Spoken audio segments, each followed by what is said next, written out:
The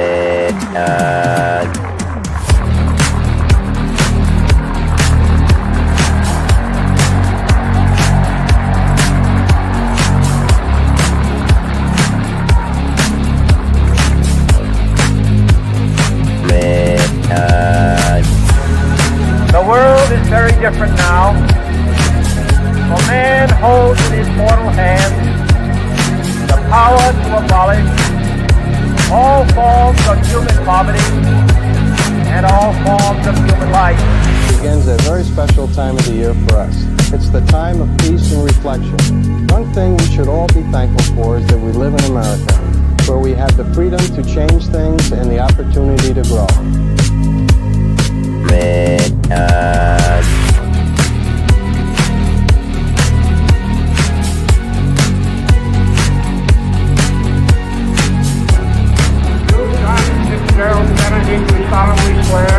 I, John Fitzgerald Kennedy, do solemnly swear that you will faithfully execute the office of President of the United States. that I will faithfully execute the office of President of the United States And will, to the best of your ability, and will, to the best of my ability, preserve, protect, and defend the Constitution of the United States. preserve, protect, and defend the Constitution of the United States. So help you God. So help me God.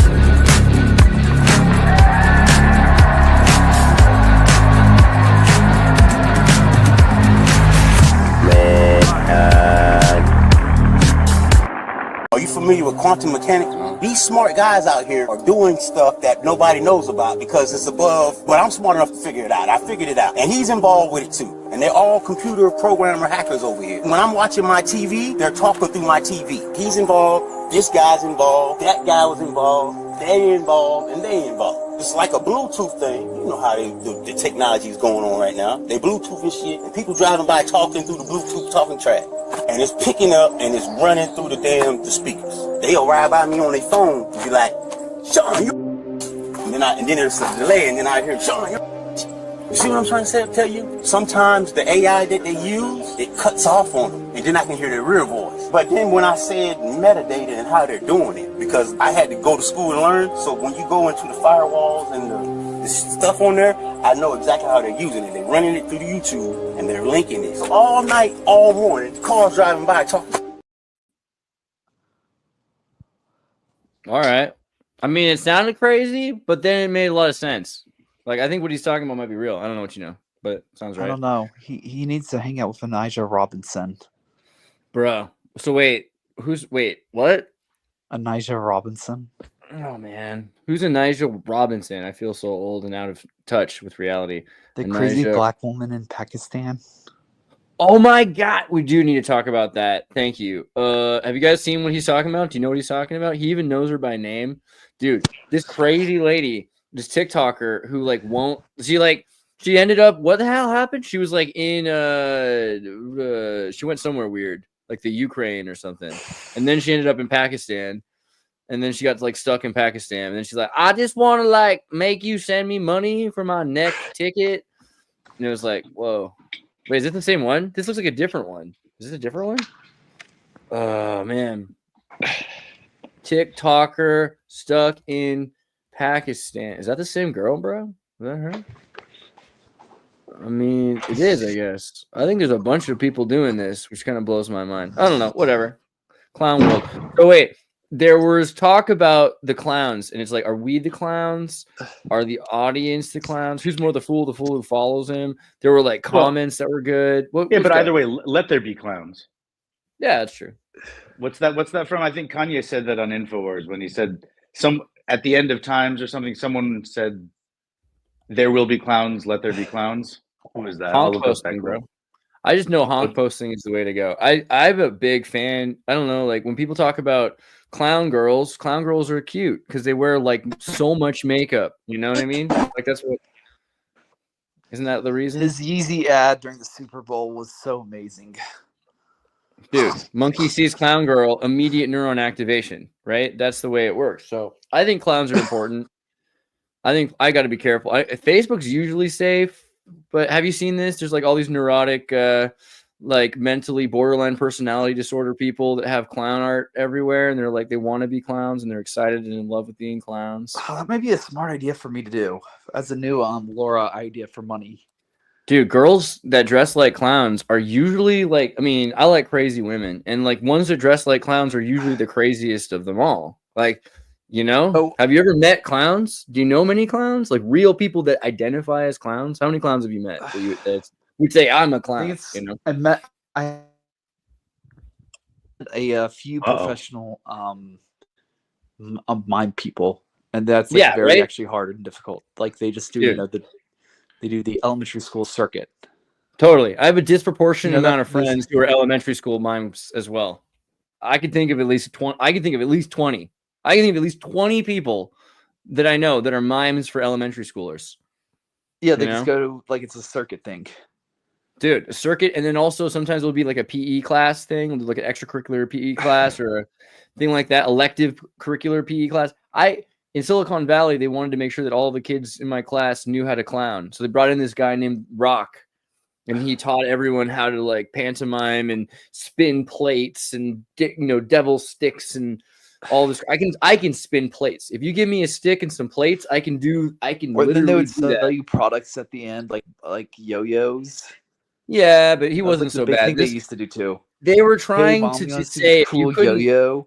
If you weren't going to be good at programming Python, then they were trying to teach you something you could be useful in Silicon Valley still.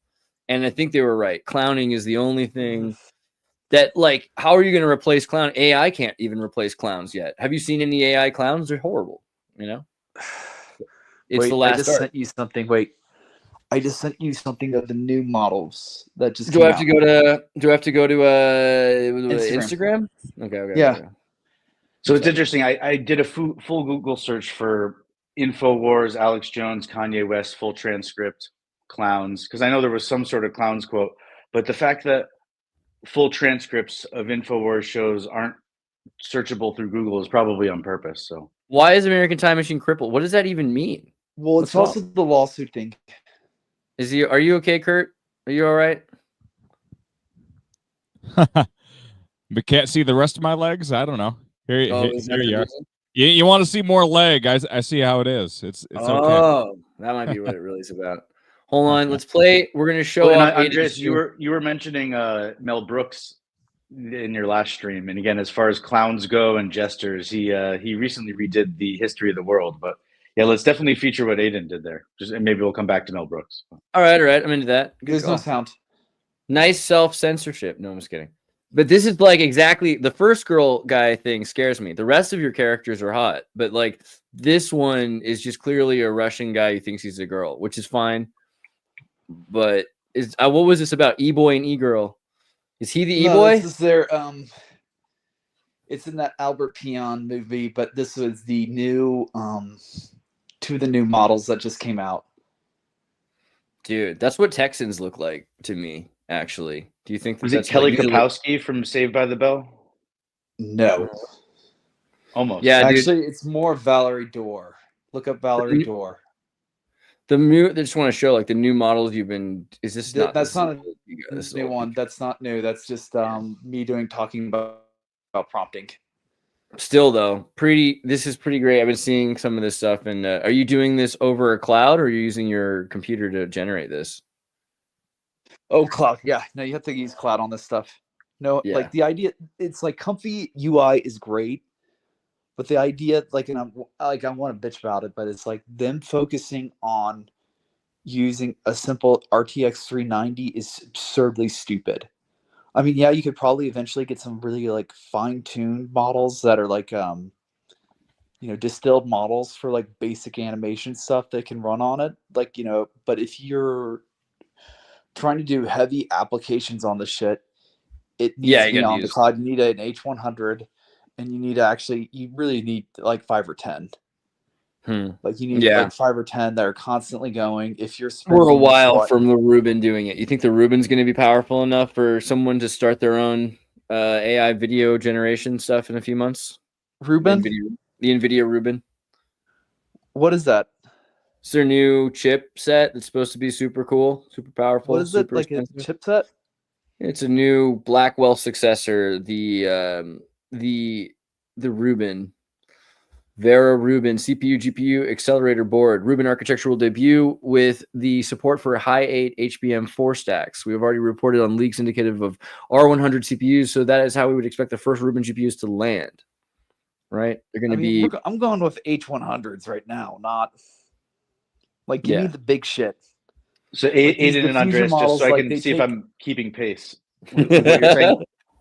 You said that you're usually a 4 or 5 things. Oh, sorry. Go ahead, Aiden. No. Hey, wait. I was saying, I'm shutting you down, Aiden. We're going to listen to Stefan for a second. As close to a linear conversation as possible. But so you were asking at first, are you doing it on the cloud or at home? And then he said on the cloud. And you said you have 4 or 5 things kind of in queue rendering. Because again, the layman, I've done 3D modeling software up until that point, and then that's where my understanding stops. And then I want to ask Kurt too, if he's using AI music, same thing. Does it take a while to render? And I mean, this stuff looks amazing.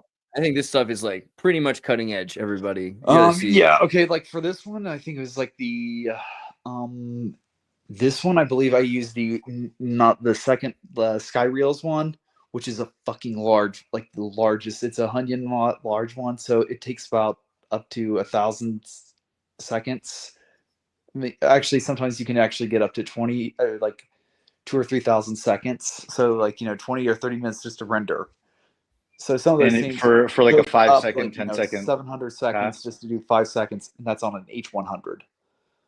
And then maybe you're making a slight tweak and then re-rendering it, because that's my experience with getting 50% of the way, 75% of the way. But those last few tweaks, it takes just as long. And then what it is you're pulling up some sort of final render, or it's like a view of you're taking a snapshot within a 3D model, and then there's something that's clipping, and you just need to go in and either sketch it out by hand or. I mean, the hands look. This is all prompt engineering. Yeah. Okay, a lot of this stuff on these is that I was using I would just go to the end of the frame and then use that frame. But like that was the thing about the Sky Reels, and I guess the new WAN 2.1 is that both of them were specifically, they are demonstrators of models. Sky Reels is a fine tune of Hunyan of Instagram influencer crap. So it's very good at actual like just people talking. So it was like even take the faces and the uncanny valley out of it. The fabric, the quality of the reflectiveness of her silver jacket, yeah, it's nice. And the leather. And the leather. I mean, if you just told me that was regular. Okay, but if you look at the CGI, end, that's unreal. If you look at the end, you'll see the problem with the model, though, or like why it kind of actually the problem that of the model, but that makes it really good. What's the problem here? Where do you want me to zoom? You'll start to see there's like an aliasing, or like the hair. Yeah. Weird. Something happens with their eyes. Really right closely, here, the hair goes weird. It turns into these weird. It's not hair anymore. It's like a weird. It's a light mesh. It's basically what's left after the light hits the objects. Yeah. Yeah. So when they did this, so that was the thing about these models, is that they are very specific to certain aspect ratios. So if you like the idea of like a lot of people were doing on them, which I think is actually dumb now thinking of it, was that they would have like up to 90 step, like they would put a huge they would decode the space into something very small, like they would have the image be like 300 by 300 when the image was much bigger originally, and that's where you get all the problems, like the blur.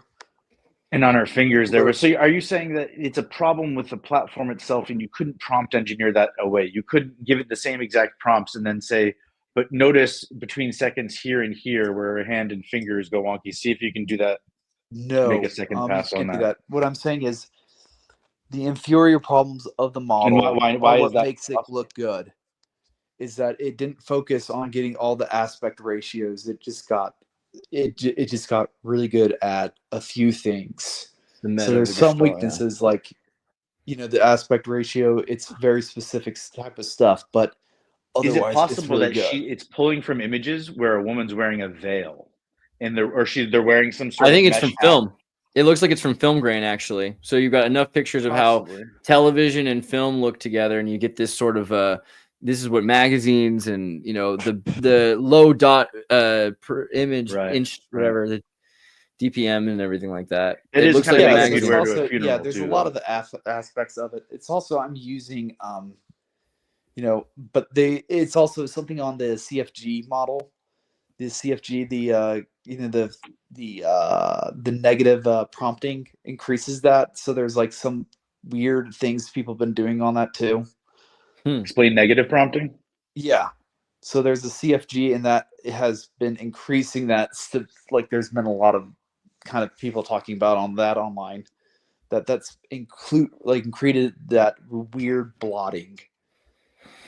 But negative prompting is telling the computer not to do something. Is that the idea? Yep. Yeah, you want to make sure that it only does something you tell it. Never do that. Speaking of 5 things I did this week that matter, and we'll ask you, what are the 5 things you did this week? The human body can survive incredible suffering and torture, and yet somehow we survived hot pockets. This was my first thought, and then it continued on. It was then that I thought about other foods that we'd survived, and I said, the human stomach endures microwave burritos from 7-Eleven. We are gods now, right? And then I thought, what was really crazy was how we ate Alestra chips and lived to tell a tale. I mean, you know what I mean? Like that's that's crazy. I can't even imagine. People are worried about modern medicine, and we used to eat kids' cuisine. I mean, did you ever? You did, Kurt. I can see it in your eyes. You had kids' cuisine, didn't you? Actually, no. I ate kids' cuisine. I had a I ate that shit all the time. You had Lunchables? Is that what I you still said, can't Kurt? remember. Hey guys, can you help me figure out the pudding type? There's a specific Tapioca? pudding flavor. It sounds like it's like a weird vanilla flavor, but it's not vanilla. Tapioca. You mean tapioca, right? It's tapioca. That's what was in elementary schools all the time. I think it's new. A new flavor of pudding after all these years. No, it was like brand big new in the 90s. I can't really think of the actual taste though. But it was like it was really good, and like it was in elementary school pudding everywhere. And this is just occurring to you now, or you've tried searching for it before? No, I've been always trying to figure this out for the last year or two. Huh? This one pudding flavor. And Kurt, are you on this? Are you searching this one or no? Pudding? We're looking for new pudding flavor. No, it's an old pudding flavor that I can't figure out. So was it close to chocolate, close to vanilla? Was it fruity? No, it's like a yellowish white, but it wasn't vanilla. Oh, it's kind of like a butterscotch. Yes. Jelly.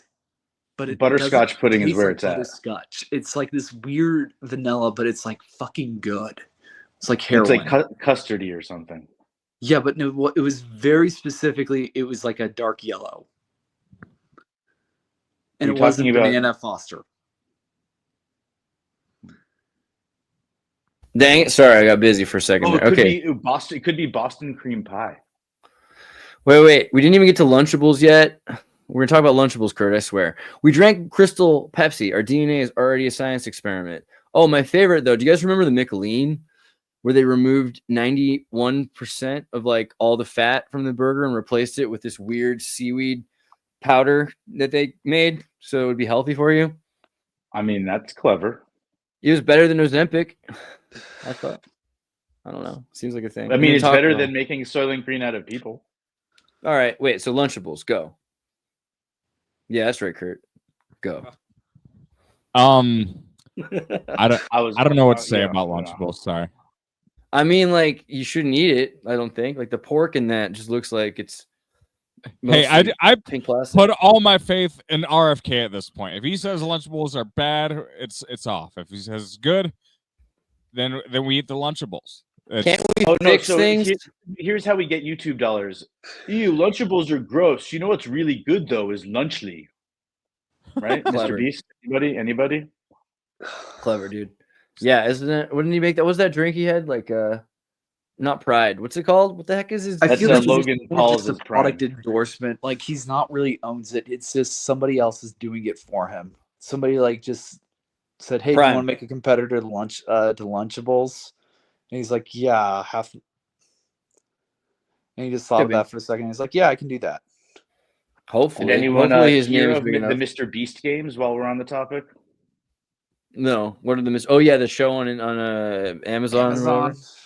I didn't really watch it, but trying some to people set the record for largest game show in many, many ways, and it was interesting. May have succeeded in certain ways, and not from in an others. engineering standpoint, it's very interesting. It's like, how do you get get up to 2,000 or 3,000 people there to effectively do something good, make some drama on it, find people that are very interesting to do a lot of the like bits. Like I remember the door part, and there were specific people that they found that were going to betray like very instantly, and they went to them very quickly. And then there was other people, so they were very good at like just choosing people very quickly. But like, the getting like all those 10,000 doors completely good, that was pretty amazing to me. But the 10,000 doors, what do you mean by that? Because trap doors. There's 1,000 trap doors. Yeah, but those were CGI, my friend. No. They had 1,000 people there. That was the thing that made it big. Again, as someone who understands stagecraft, I'm going to try to convince you. And again, you might be right if you're telling me from a CGI standpoint that it's not done that way, but you can't really just drop people through a floor into foam pits. You'd have to have people spotting underneath at all times. And he's admitted that $10 million on it.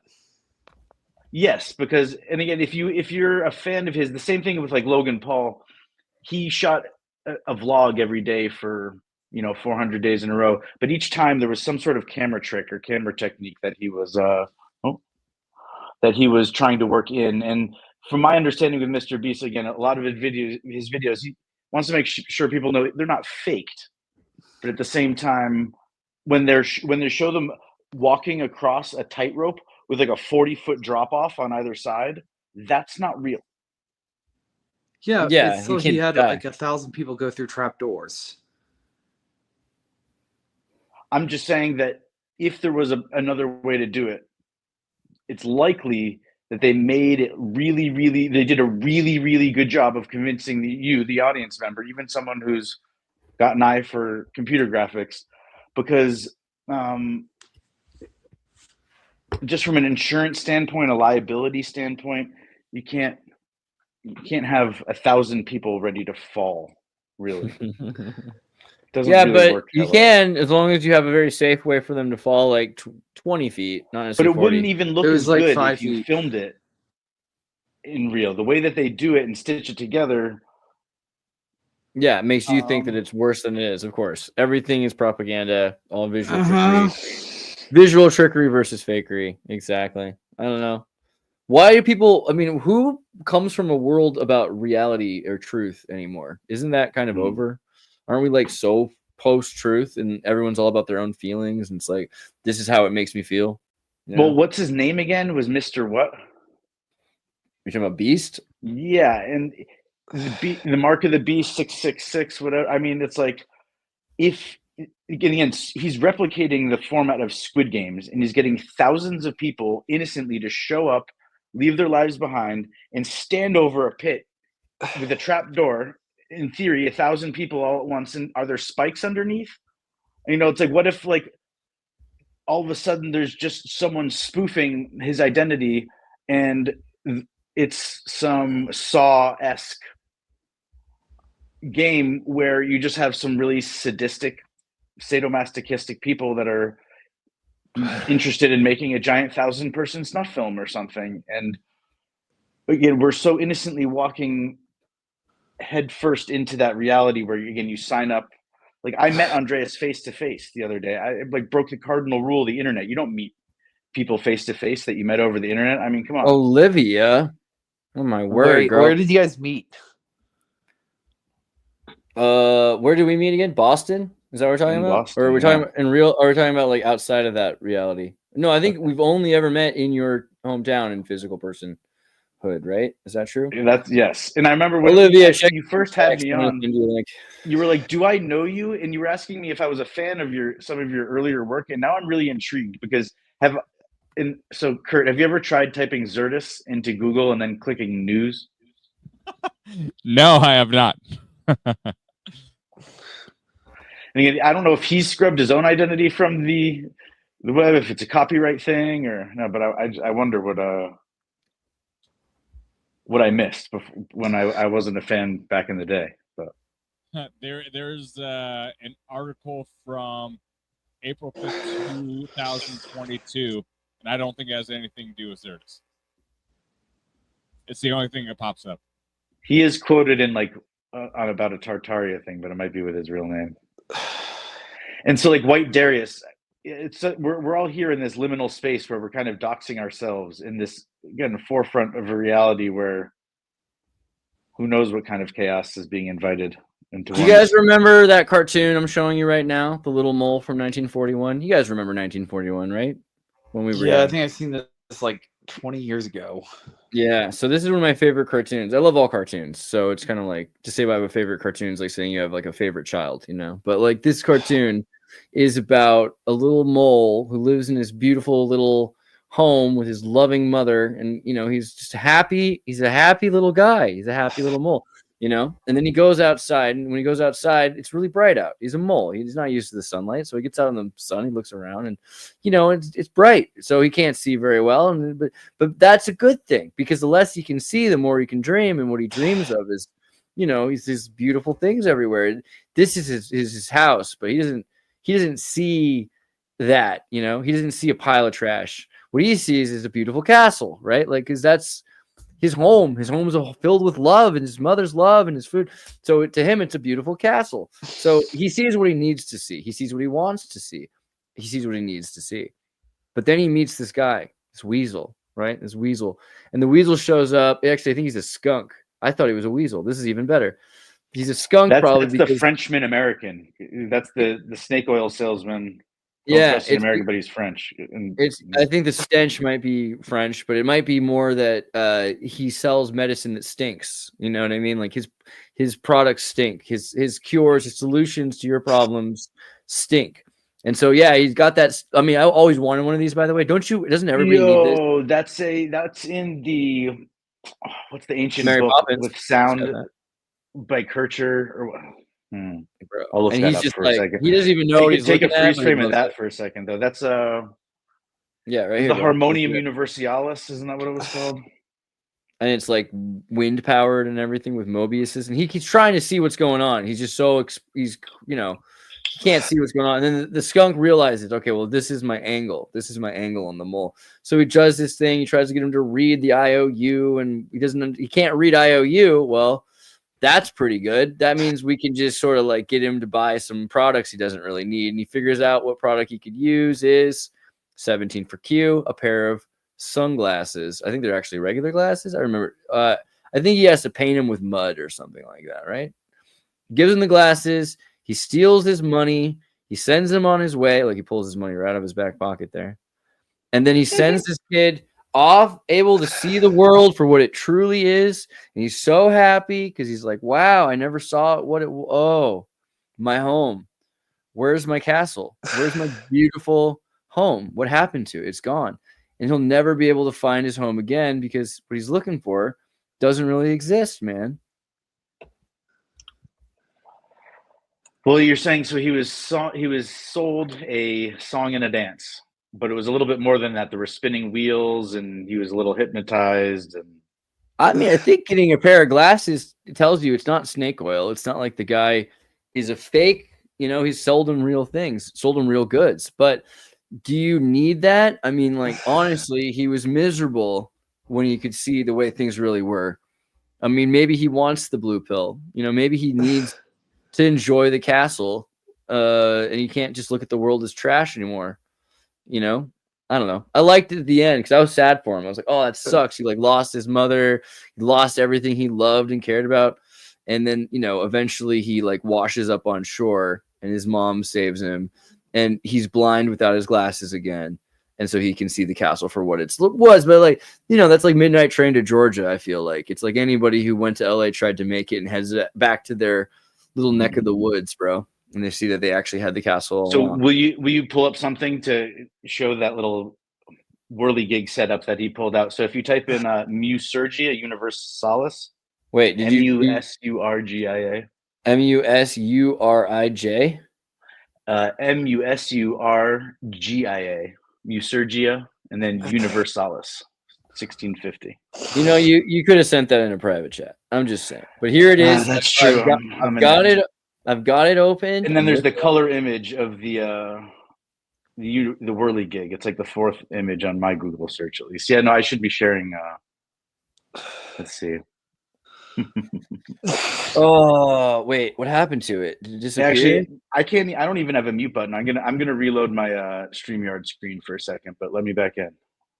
And then, man, you're being suspiciously well behaved. You know that? I feel like most people were not expecting this. Okay, all right. We'll let them reload. All right, let's look at this Speaking thing. Of cartoon ideas, I was thinking about making a Luka Doncic. A what? A Luka Doncic AI video, but it's because you know what happened to Luka Doncic, right? Man, you know, like you're like the popular girl who has all the friends. You got traded from the. Who are all these people you're talking about in the media? This is pretty big. This is not like okay, but he got. Is that the lady with the vaporizer in Russia? I mean, like I don't know the names of anybody. It sounds like I'm completely off on this. Who is this? Luka Doncic? So he's like he looks kind of like a pudgy white guy. He's the great white. Because you guys play sports and you guys care about sports. That's what it is. Okay, so which one is he? So here's the context though. So Michael Jordan, what happened at the end of his career? Is he LeBron Czech? James. What kind of name is that? Is it Czech? Doncic. Where is he? He's Serbian, Slovenian. No, Slovenian. Okay, he's played all over Europe. All right, but you have his dad's Serbian. Potentially on the fumes of his career, and now he gets paired with kind of the number 2 or 3 star to make a. Why are Slavs good at basketball? He's 45 and break every single paradigm about super tall guys from the 40s. I learned this in school because I noticed they're always like trying to get black kids to play basketball, and me and my like Croatian and all the Slavic people. And it's just like I didn't like basketball, but they would constantly try to make it's the basketball and men's wrestling. You know, men's wrestling is a weird kind of homoerotic cult thing where if you stop showing up, they just start calling you. They're like, "Why weren't you there so that we could hold you down on the ground in a leotard?" You know. Well, at least you called it a weird homoerotic kind of cult thing, as opposed. It doesn't need to be. I think it should be co-ed. Homoerotic thing, because I mean, I wish it was co-ed. I don't know. I mean, like I get that. There's clearly some sort of dominance thing going on there. Yeah. Yeah, like if a girl holds you down and wins the wrestling match, isn't that going to do more for feminism than the What's USA? actually funny is that there's like girls that are really good at wrestling, like hell yeah, high school, or they actually one of my heroes actually earlier. If there's not enough girls playing, here's my hero Olivia. They'll try to wrestle guys like at school meetups, and parents will just be like, the guys' parents will be like, no. They're like, no. Dude, Olivia, dude, she like she'll destroy you. I think she's got. Is this her? Hold on. I think this is literally a picture of her destroying some dude. That guy is about to have a concussion. You can just tell. You don't want to mess with Olivia. Yeah. Well, it's like the weight thing. If you're at this perfect weight body ratio, it's perfect for you. Yeah, but if you like watching adolescent and like barely pubescent young men, or even like a woman wrestling a man or a man wrestling, like they're definitely not men and women at that point. You just gotta. I mean, I understand there's the technique and you want to teach them and stuff, but like if that's what you do all the time with all of your time, you just see that's not fair though. I agree with you in principle. I think I do, but at the same time, I would love to watch like elementary kids beat each other up as much as I'd love to watch a guy toss a dwarf or a little person in a bar. You know, I feel like that's on the same level of if you see a bunch like a school fight and kids are beating each other up. Is that wrong? Yeah, stepping in. But it's like Jack Nicholson. You want me on that wall. You need me on that wall. Again, if you're a middle-aged man and you're the high school girls basketball coach, again, if it's not you, it's going to be someone else who could creep out on, and like, again, I just don't know the logic of how people get involved in these situations. And again, what do you think about childhood violence? Do you like watching it? Are you entertained by childhood violence, Kurt? Would you like to watch children beat each other up? It's okay if you do. Context, I don't know if it's okay. That's a very, very broad question. It's like we get like the 5-year-old category of like boxing, I guess, like children's boxing. Come on. There's nothing gay about that. That sounds awesome. Okay, so there's people in Pennsylvania, so like Penn State, they love young boys, of course. They are really, really good at wrestling, believe it or not. So they love, bringing up young boys and making sure they pin each other down and things like that. But they win as a result, they win the championship in wrestling very frequently. So a lot of people do subject, their 8-year-old kids to wrestling, the good hardcore value of wrestling. And yeah, that happens. So it is kind of like, it can be a very rough sport. You can get a lot of serious injuries from wrestling. It's tough. It's tough, and it's very intimate. It's really very Roman. Yeah, it's definitely very Roman-esque sort of thing that they got going on here in central PA. But yeah, the two toughest states for this very intimate thing, man to man, Pennsylvania and Iowa. So yeah, we have that going for us. I'm not sure if that makes us really masculine or really, really gay. But probably both. Maybe just a little bit of both. Yeah, there's actually a move in wrestling. So often when you're there will be one guy that starts out on the mat. It'll be like the second period, and you can give them a lurch forward, and they actually teach you to like cup the guy basically in the testicular area as you like lurch him forward like into the mat. It's really something else. Got some hairy chesticles there. I was just trying to make the point that it's kind of gay to touch each other's bodies like that. Anyway, here's some pictures. I was about to pull that up myself. I'm glad that you did that instead of the gay porn stuff. We were looking at the Masugia Universalis, right? Is that what we're doing here? Yes. And so the device that he pulled out and unfolded it was like started out as like a lawn chair with an umbrella. But this supposedly was a device that was played through the church at such a loud volume that it synchronized nature. And the smaller versions of this had literal somehow bird noises or animal calls reproduced on little discs or with little squeaky toys that were incorporated into the pipe organ that was being played. And with the idea who's breathing all weird, is that you, Aiden? Are you giving those deep what's thighs? going on with that, buddy? You might want to. I'll just mute you for a second. You can talk again when you want to unmute. But yeah, I think you're scaring Chip. Chip is. All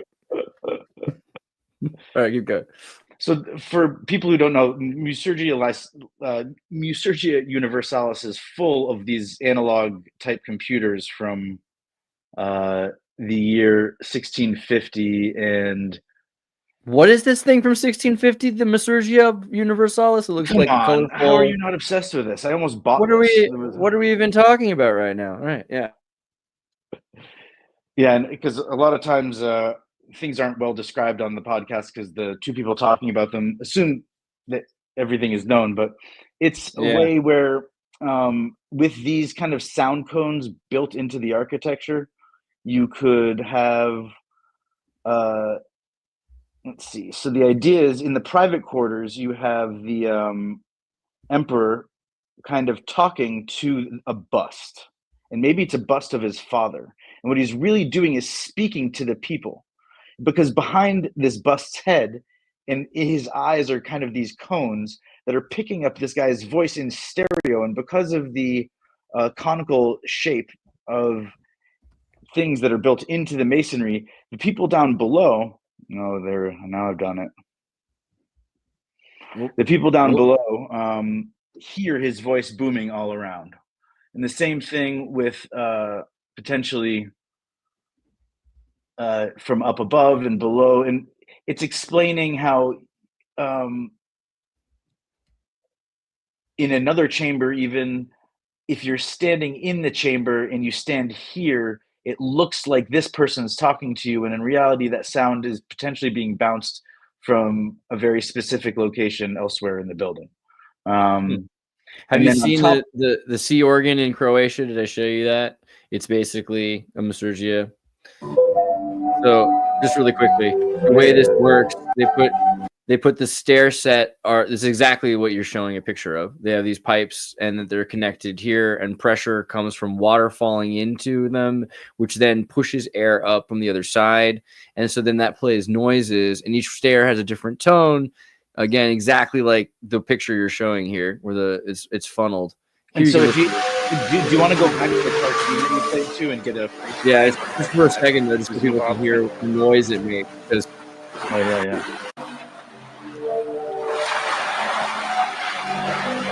well, you can hear a lot. You can hear a lot of ocean there. So let me go to the very beginning, where you're on the other side of this thing. We're away from the sea, just on the other side of the output here.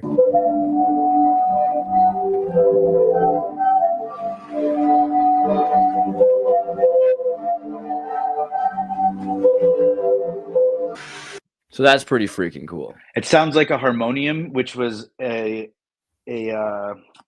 device that Ben Franklin was known for making. I think there's an existing one that he had commissioned. It was some of the first technical glass that was ever made, and you played it like a piano, and it was a series of nesting bowls, and you would keep wetting your fingers.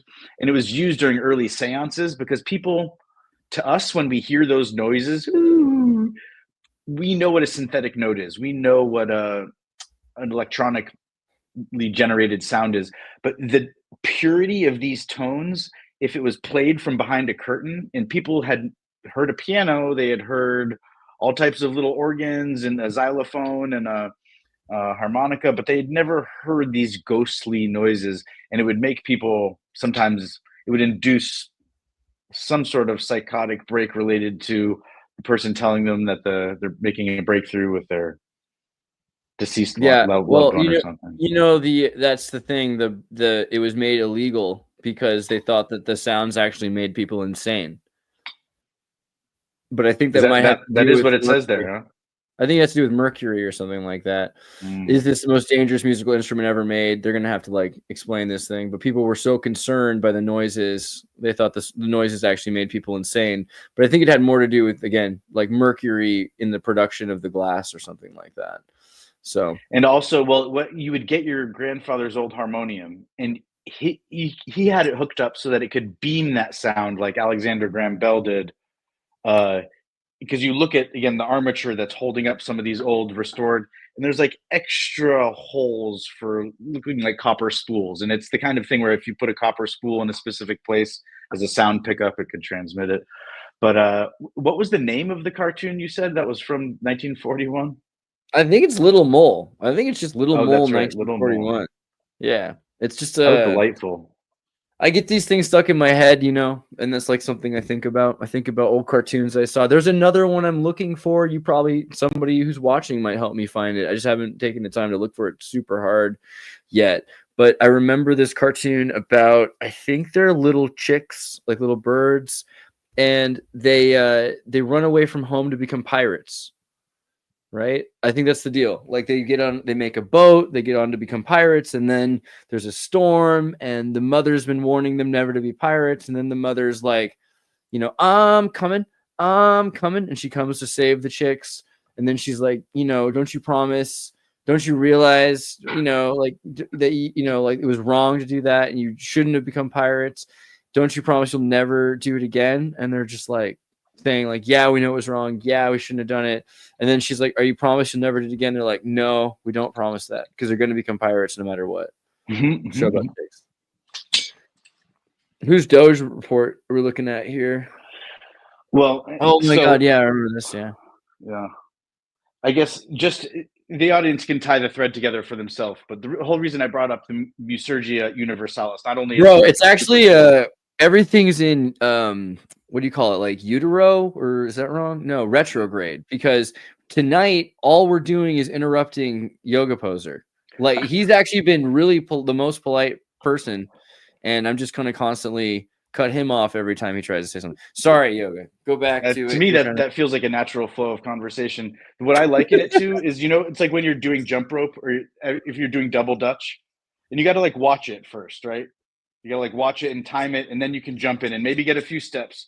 And plan one is to jump in, take a few steps, and then jump out, as opposed to jumping in and keeping going until you scuttle, which is, and again, I think the problem is that some people get on air, and I fell into this myself and still do, I'm sure, is that the point isn't to get in the middle and start jumping rope in front of everyone so that I can get my point heard or on the record or be right about anything. It's about it being enjoyable and listenable. And even if it's funny, or I'm like, in professional wrestling, you have a heel and you have a face. And my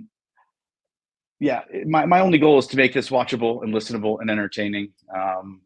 And I think it's like, if there's teachable moments, when people try to convince Andreas to ban someone from the internet, I don't know, again, for better or worse, it probably works in my favor to some extent. I'm not the right. Yeah, that's a problem. I'm like, I'm Pavlovianly trained, like, to do the opposite of that. Exactly. Especially the thing that I'm being banished for. Again, like, some people have a stutter, and I'm terrible at interrupting people, and I get told that all the time, and I try to receive that input gracefully all the time. And it's one of these things that sometimes I get better at, sometimes I get worse. But the idea of dealing with it in the comment section by saying Stefan did this, as opposed to Stefan, you did this, which is, I think, a more appropriate way in your specific, YouTube universe. We'll chastise you. You know what I mean? Like, what is the point? It's like, at certain points, like, unless it's like getting in my way, like, what's the and point? What makes me feel better is usually at least once on stream, Andreas ends up muting himself by accident and talking until someone's like, Andreas, I don't know. You're muted. It's not how I live my life. I don't know, but I wanted to hear more about Kurt's feelings, I guess. Kurt's actually been pretty silent too. What do you got, Kurt? What are you thinking about? What did you? Hey, it's feelings, man. I've heard my friends. Yeah, I have friends. Crazy. I know. It's I was talking to him. I asked him how he was doing. He said, "Oh, I'm on the right side of the dirt." That's so life can't be too bad. Can't be too bad.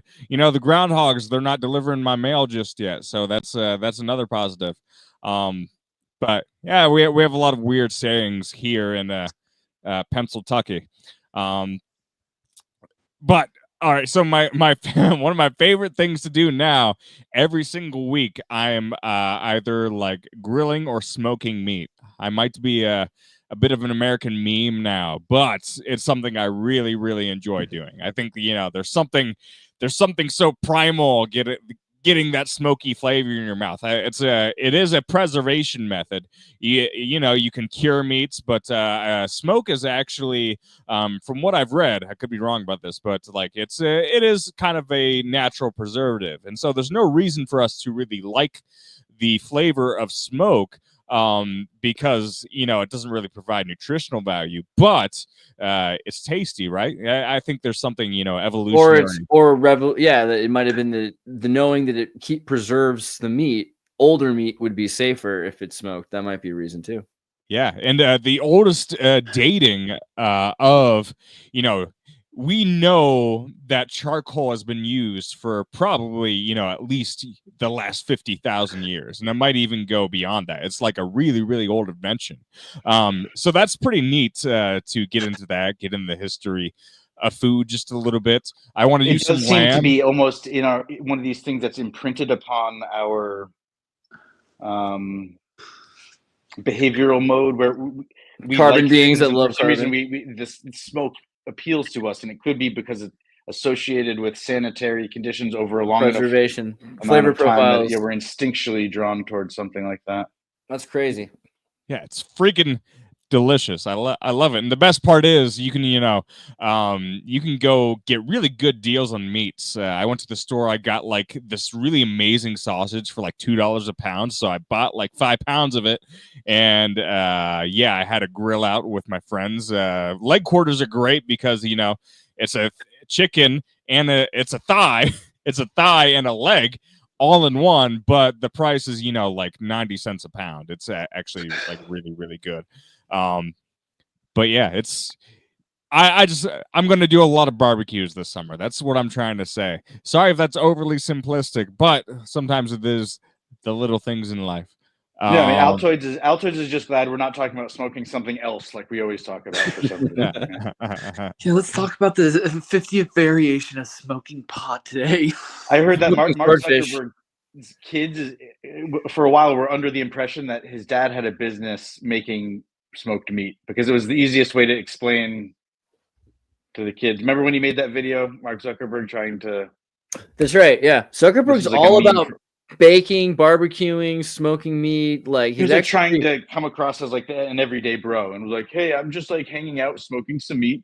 I don't know exactly if I feel that way anymore. I did that way. That's exactly how I felt it was like a month ago. I've always been like trying to exacerbate like things like you would learn about with like a social. What if he's legitimately trying to become cooler? Think about all the people they're all inner children. Think about their inner children. What kind of school are we in? What kind of character? What kind of student is this guy? This kid is the rich kid who wants to be cooler. I mean, there's a few of them. There's like the micro penis one, and now there's like Mark Zuckerberg. And what did Mark Zuckerberg do? He's like, okay, well, the cool kids, they're smart. So he started being smart. And then like, well, no, actually the cool kids, they surf. Well, so they started surfing. So actually, like, it's the bros that eat meat. So then he started eating like primal meat. Like obviously he's watching Joe Rogan all the time, and he's trying to. Is it just because he's faking it, or does he legitimately want to become cooler? I think he's blowing off steam from turning his tech company into the FBI plus the CIA. I mean, well, just he was running his. Yeah. He was somehow Facebook got turned into Facebook, and he, instead of giving up the reins and letting someone else spy on everyone else, he stayed at the helm somehow. Have you seen like every movie about Silicon Valley? Like, have you seen everything about how every Steve Jobs movie? So like Steve Jobs is a great example of this. You build a company. I think Steve Jobs is fucking weird. Well, of course. Well, like the guy bitches about being adopted. He refused. What a crazy hot take on like a psychotic orphaned billionaire. No, oh my God. Let me give it to you this way. Like, what I mean by that is that his dad is some Syrian national who had a restaurant. Yeah. So I met him one time, his dad, but I didn't know it was his dad at the time because I only found out later. But I found out it was from Boomtown, and Boomtown's a place outside of Reno. Just to see who his real dad was, because his adopted sister, that was his biological sister that he met later in life too, said, "Don't meet him. He's very weird. He abandoned us," or like just some horrible stuff. So he was just like kind of curious. So he just met him as a businessman, just started eating at a shop a lot. Yeah. And then, his first child that he had with a woman that was his roommate, because like when they were founding the whole Every time I start dating a girl, I have her book on my bed. Just in case they walk in my room, I want them to know exactly where her own testimony version. Yeah. He like fired multiple people that were trying to help him with his girlfriend that got pregnant with him, that he refused to say was his kid. Is the exact same thing that his dad did. So he like abandoned his daughter until he just decided, I'm going to be a parent now.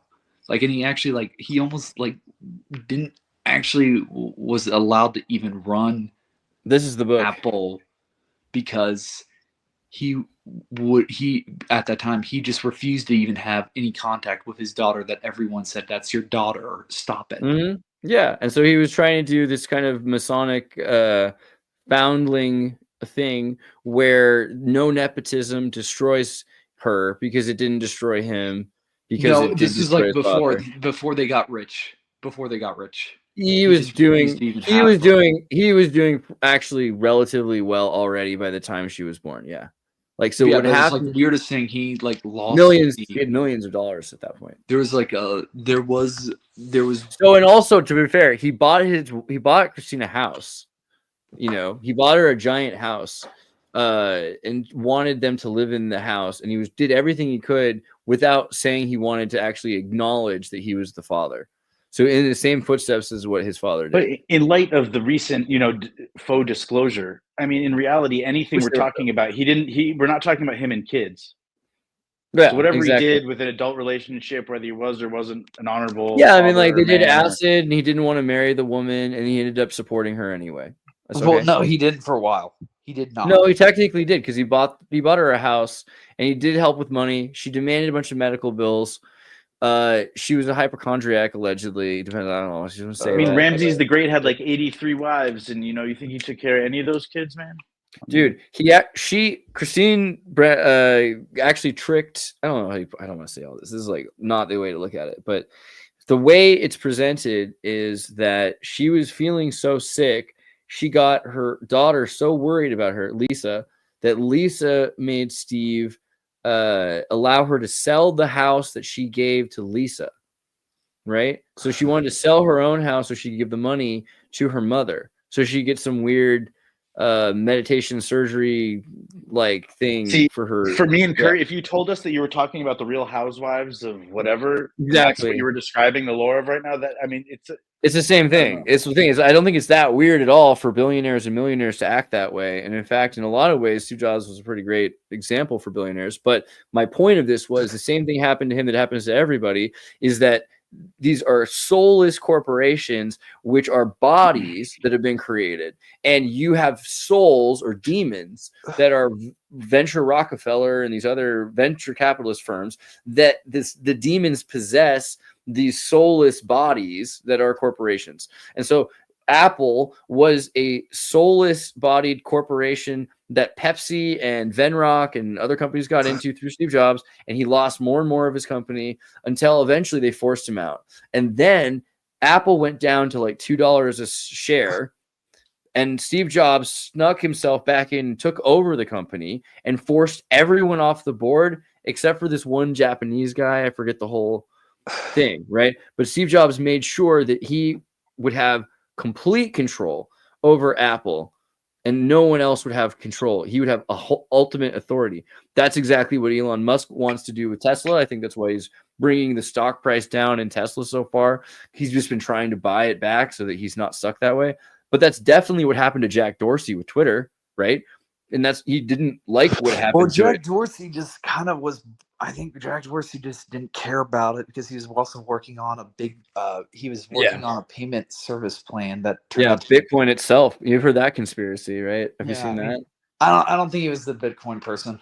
And shame on me for kind of poo-pooing niche lore, because again, that's what the internet and YouTube is for. And again, if any channel is gonna, I'm glad Andreas knows the lore of Steve Jobs. It sounds like it's by watching the movies and shows about him, you kind of pick up these things. So that could be true too. I don't know. I knew that more because I'm from like Los Altos, Santa Cruz, right? So like I've like literally, I remember I had a girlfriend who got Steve Jobs yelled at her for stealing an apple out of his lawn in his front garden area. So like, he was a dick to her. Like it's like actually a closer level. And I knew Scott Forstall briefly as well. And I've known a lot of people that Scott Forstall was the designer for the UX for OS 10 and things like that. So when I watched the Batman movies, and there was one where there were a couple girls that end up in the fountain, and Bruce Wayne is, making a big show and getting in an argument with the manager and saying, I'm going to buy the restaurant.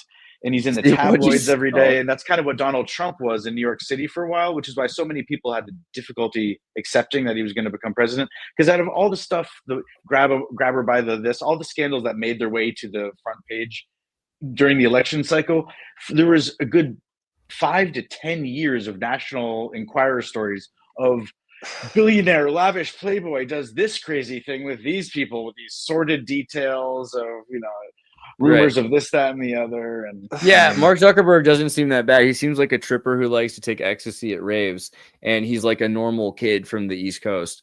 But it also seems like he wants to be a West Coastie, and all the people that do that, There's a vibe to it. And I don't know. I mean, I kind of think if he could take back his company, he would. That's probably what's going on, is that he's under the same kind of control that Steve Jobs was when he was forced out of his. I mean, Steve Jobs was forced off his board. There was a while where he didn't run Apple. He was completely. Do you know the story? Yeah, but it was of, also viewed that he was a piece of shit person. Dave, do you know I'm just saying, like Mark Zuckerberg is gonna go through that. Portnoy? Huh. Wait, Dave Portnoy? Who's that? Dave? He is an internet personality that Alex Stein feuds with, but he sold his company for $400 million and then bought it back. And then for they gave it $1 back and to made him once he CEO, realized that it was all based off of his personality. Hmm. Like it was like the weirdest. It was like the biggest loss of Barstool Sports. And you know who also used to work there was Jenna Marbles. She's one of the original bloggers for that site. But what do you mean? What was the? Who took an L? Jenna Marbles. No, but by Dave Portnoy taking back over his own company, who looks stupid. Yeah, you look incredibly stupid doing that. But how does he? He looks like a freaking genius. No. Sold it. Well, here, at least start over your explanation because you were cutting in and out. No, the people that bought his company were really dumb to think that they could actually make more money off of something that was purely based on his personality. There was like no, it was all intellectual overhead, nothing real to the site.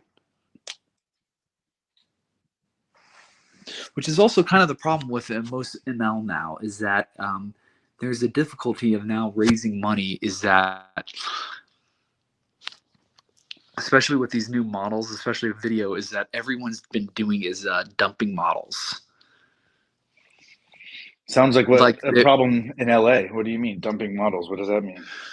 Oh, like the DeepSeek math thing, like they'll just Chinese companies will kind of have this thing of one research group will be working on one concept, and they'll work on that with like about 1 or 2 million seed money from this investment bank, and they will then kind of know that there will be venture groups in America, and they're just going to fuck them over, that are trying to create like these for profit or like for inferencing stuff like that, and then they just open source these models, and these open source models are better than so there's like such a so you're trying to tell me that you're trying to tell me that like bettering humanity and offering free information to the public is somehow a conspiracy to destroy the exploitive capitalism? I don't know. Yeah, no, it's funny. I just think it's funny. But it's like it's making it really hard for me to find a way to make money off of it. So that's been like my bitching. Oh, can we talk about the guy, somebody that Alex Stein interviewed, and he was being a dick about it and didn't let me interview him? It's the UFO guy that worked at Area 51. Stephen Greer? No, Air Force. Was it Stephen Greer? Dr. Stephen Greer? No, fuck no. But I would totally just fuck with Stephen Greer. Just fuck with him because I know how to do that. Are you talking about the guy that used to be on Blink 182? We can go talk to him too. I mean, I would totally do that. I'm not sure you're talking about. We still haven't figured out what this flavor of pudding is. Yeah, I know. But no, I'm talking about what was it? It was like the last Joe Rogan podcast episode, but Alex Stein also interviewed him too, as well. It was just like 3 days ago. I forget the guy's name, but I think he will definitely go on the show. And I think if we tell him that I did the documentary on it, and it's not Bob. Is it Bob Lazar? No. I'm just gonna look up the most recent JRE episodes because that was pretty specific. Look up Alex Stein because he also has it too. Well, right, but it's going to be harder to find his guest list. It was probably Brian Simpson. Yeah, is it a bald guy? I sent you the link to Andreas.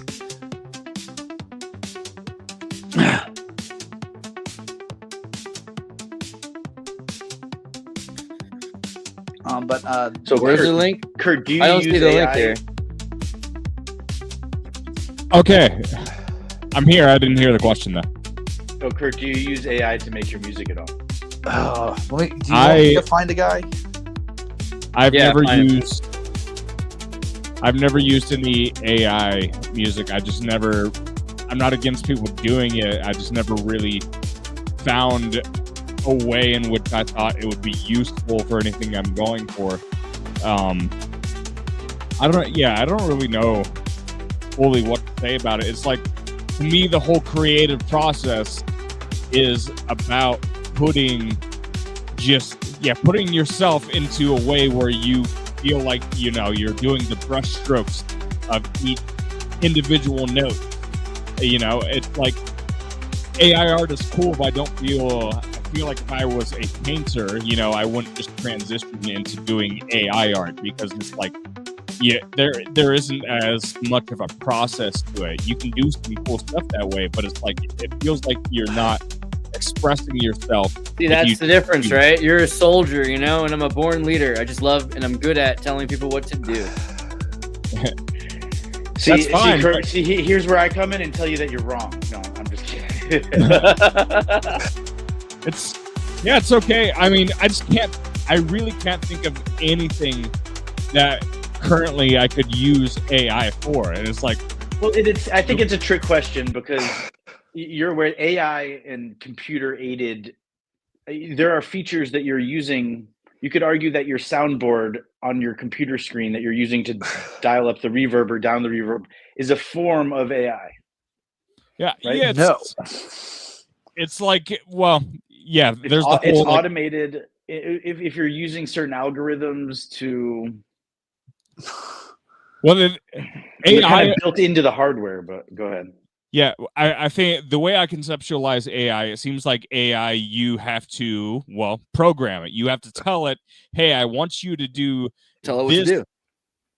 I want you to do this, but like, here's the responses if people want you to do this thing. That's that seems to be half the battle of, making AI or good AI or doing it. Like, we want AI to do something. That's why we're developing it, but we have to tell it how to respond when we tell it to do something. And that's kind of simultaneously. And up to what limit, so to speak. I mean, I think that negative prompting is because there are certain frequencies that you don't want your devices emitting, whether it be sonically or otherwise for FCC purposes. Maybe that's the wrong organization that I'm thinking of, but in the olden days, it was actually built into the vacuum tubes, where you didn't need to have an algorithm limiting the output. Like, for instance, all Apple earbuds have some sort of volume limiter where it's like surge protection, where if the volume goes up too quickly, it doesn't jack the decibels up too high or something. I don't know. Yeah. Like, so if we tell Alexa to do something, there are certain things that you tell, Alexa to do that aren't really AI. Like, hey, Alexa, put on music. It's just like, to me, that's not really intelligence. Yeah, it's just command, an immediate, response. Whatever algorithm is decoding your voice and translating it into a text command, that in and of itself doesn't have agency to some extent, but it could be programmed to ignore or do. I mean, right. Yeah, what I was trying to say is it's not AGI, right? Isn't it? And so let's be nuanced, right? This is on Xirtus' channel, so the difference between AI and AGI. But like, so it seems like all of a lot of AI is focused on other mediums. Like, if you were to be able to open up an AI and say, hey, I want you to put on a synthesizer, it gets very complex really quickly. Like, put on a squeeze filter. Like, if that's a command and you actually have a synthesizer open, that's cool. That'll probably happen. But if you're just saying, hey, just come up with the sound, it's probably not going to sound totally accurate. Make the synthesizer sound like it has a squeeze filter on it. And, or that's just an example. It takes something, you have to train the AI to know exactly what that function is doing. And so it's and if you don't train the AI to do it, how else does that happen? Because let's say, there's actually let's say you're giving that input, and then there's got to be a technician who understands what you mean by that, and then is going to check with you: is this the right squeeze filter? Is this enough? Can I add something on this? And this is actually a very big reason why most music AIs are being sued right now, is that they are using very specific, it's broad human language. It's like non-musical language. So when they are doing these prompts, you're just saying house waves or like progressive house music, or they're not using squeeze filtering on the bass line. It doesn't know how to do that. Or it doesn't respond to 1-3-5 chord lines or like progressions. It does, like UDO did not know how to do progressions. So that was like something very interesting, and it was like that's why it's being very easy to sue it now, because it's like it's still trained on Avicii. You can't put Avicii in the prompt. That's the only thing. Yeah. So it's very easy to lawsuit. Yeah, American Time Machine's right on that. Is that they're not, the problem with these new models is that they're not using expert. If somebody's an expert and wants certain things, or changing certain things using natural language processing, they can't do that. It's just very broad things right now. Yeah, and so it's like, thank you, but at the wider level, right? I think so. Yeah, like with a lot of the big companies that focus on AI, it doesn't seem like maybe there's some profit to be had in music, but they think, AI is going to be, so much more profitable in other areas. I think it's just to destroy like the media industrial complex, because you've got this idea of P. Diddy art and we're just done with it. So the best thing you can do is destroy what is left of these post-record companies. Right, there used to be record companies, they don't exist anymore, and now you've got these cutthroat military industrial complex controlled media propaganda rags that are exploiting human trafficking, etc. We're done with it. So it's just time to have everyone make even Taylor Swift had to re-record her own music and find a loophole so that she could play it in the background of, or I mean, I'm not even sure what the nuances were, but there was she recorded over again, so the other people didn't own her catalog. I think George Soros. It's like following sports to understand sports contracts and how it's different from baseball to basketball to football to hockey. Is it guaranteed money? Is it not? What's the rookie salary structure? What's the bonus structure? What's a salary cap? What, penalties, all this stuff. But then when it comes to the music industry too, yeah, I mean, I'll come crumbling down, Humpty Dumpty sort of thing. Yeah, right? I can't hear you. 6 feet deep, but they're still around. Talk about interrupting people. Jesus. Yeah. Look to the sky, what do you see? I said Humpty Dumpty. Chemtrails whisper, obey and believe. Puppets dance, hands full of strings. I met Roger Avery yesterday. The script was written before we had kings. How many coincidences before it's mathematically? This is just awful. This is the worst experience of my life. I'm just gonna put that out there. Yeah, no, no, it's response. Roger Avery. You guys know who he is? Worse than being born? Roger Avery, I've heard of him. Just being born from a planned cesarean. Yeah, Roger Avery. I showed him some of the AI I was working on. I didn't say it. I didn't straight say up it. admitted with his daughter there that Wait, what did you do with Roger Avery's daughter? You sick pup. Tell me more. That he's like No, his daughter's just like, because they do a podcast. So I was like, maybe we could show some of our stuff. One of you guys writes an email to him, and then he may or may not answer it. Since I guess we're kind of big on the generative stuff, or me and Paranoid American are. But he straight admitted that most indie film will be completely AI.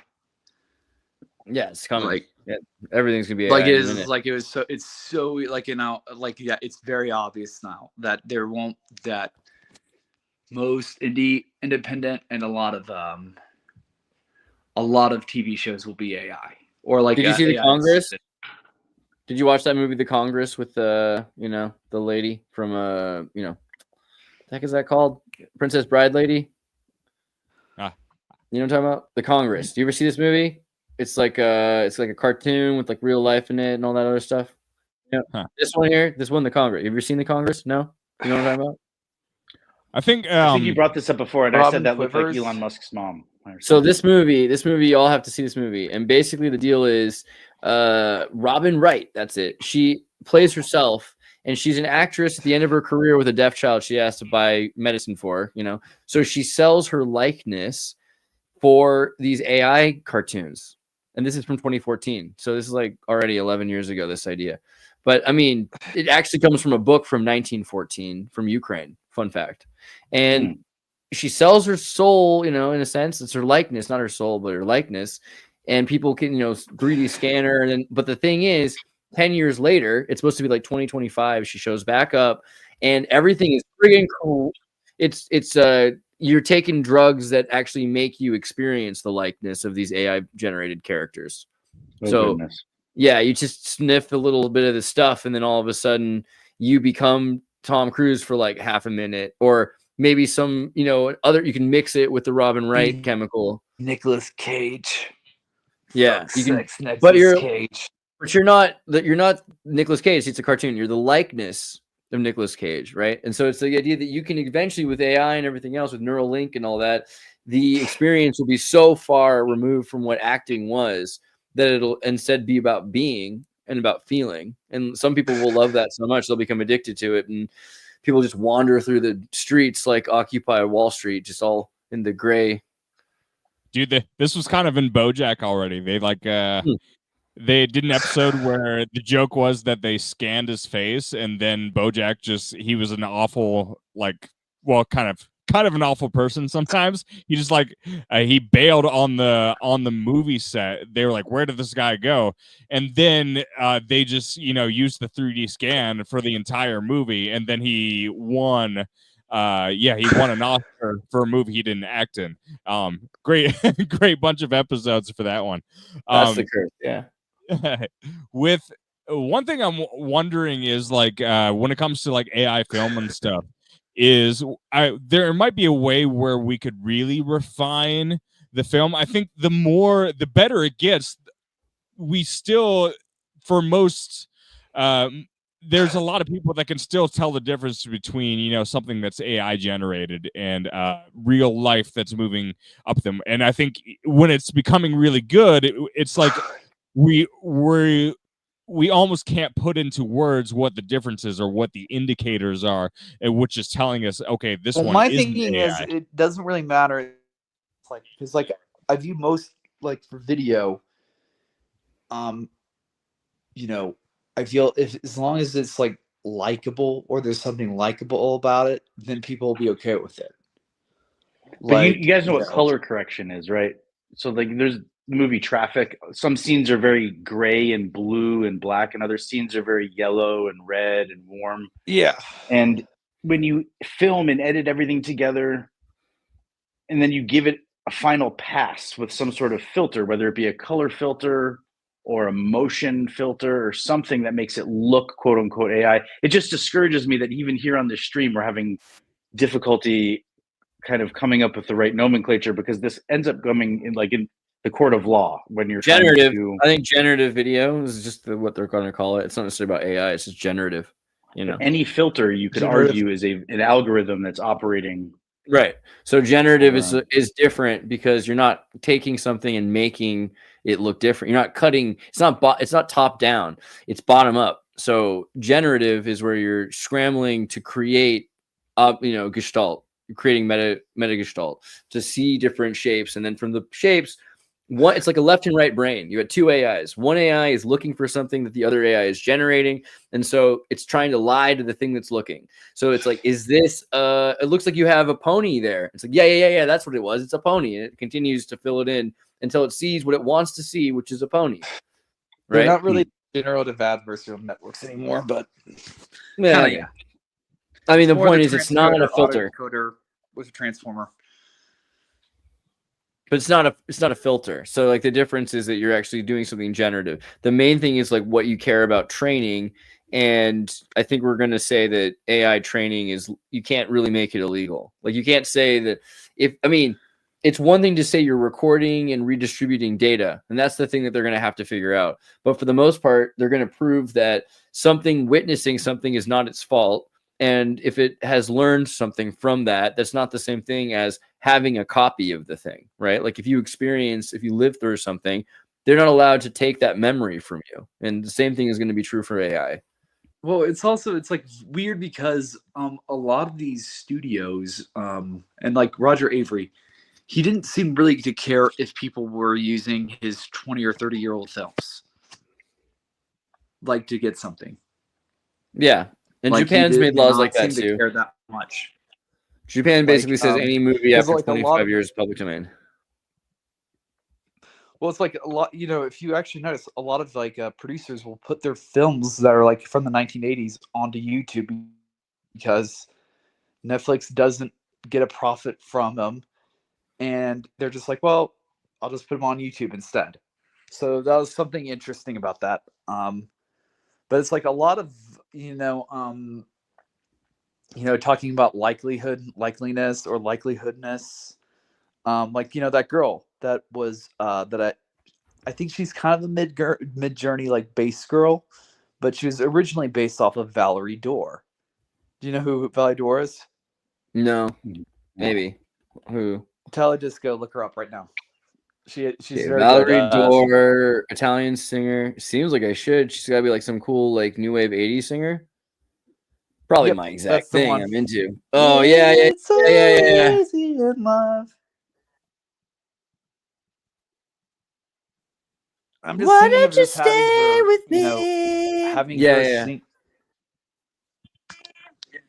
Yeah, no, but so this is like what I was thinking of, like, for that, we're in this destroyed city and there's only supermodels.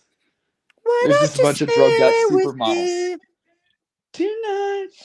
It's stuck in my head now. Thanks. All of my friends are talking to me.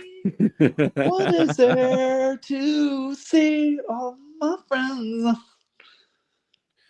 Based. All right. Respect. Yeah. So I have a Manuela effect to run by you guys. That was like one of the girls that was based off of. What's your Manuela effect? So the Manuela effect is, I guess it's in relation to the way you spell Volodymyr Zelensky's last name. 2 Y's. Double Y, like Mississippi. Yeah, but was it always double Y in the U.S. media? It was always double Y to me because I remember from Servant of the People on Netflix. And now this was a way that they were able to clock which propaganda stream you've been reading, because some places it was a Zelensky with an I on the end, and other places it was a Y, and other places it was with 2 Ys. Yeah. But most recently, when the president has been truthing, he's been using the 2 Ys, whereas I swear, again, this might just be a Manuela effect. Maybe, all the deep state propaganda I ever saw used 2 Ys. That was the deep state way to spell it, for sure. What do y'all think about that, huh? I think Zelensky is on a lot of cocaine.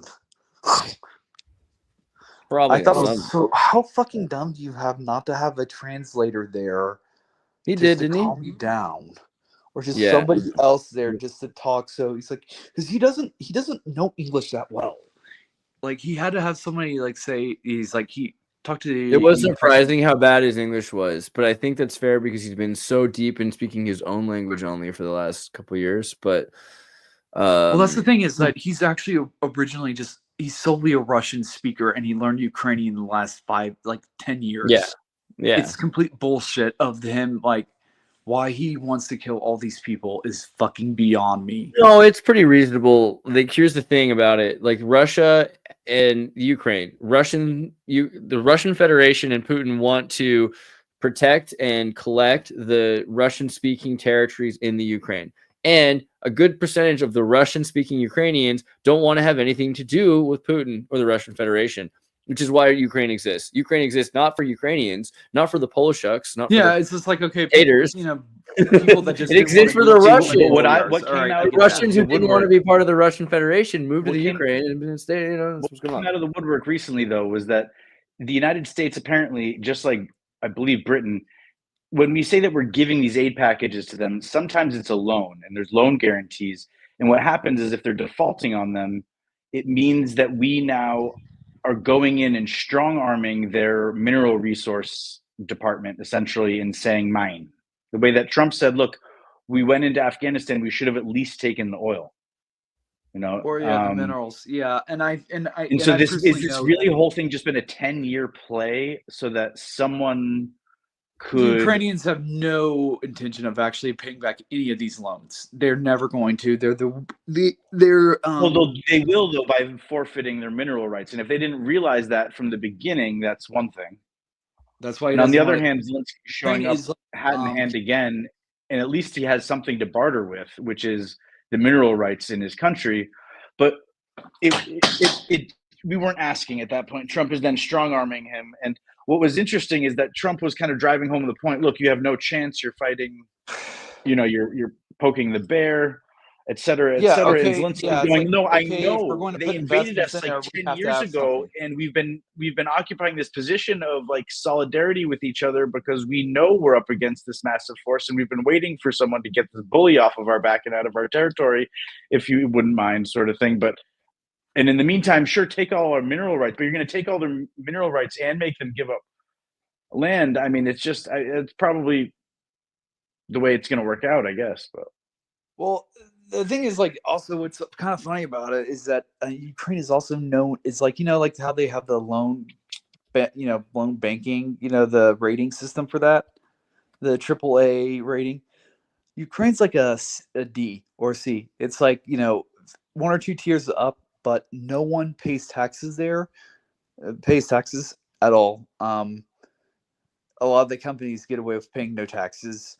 And if every family has people serving in the military, then that's a form of tax. It's not monetary. But it's also. And wait, we're trying to point at them and say they don't have income tax, not fair. When in reality, that's the biggest friggin' bamboozle anyone ever did on any society. Well, what I'm trying to say is that they have no ability.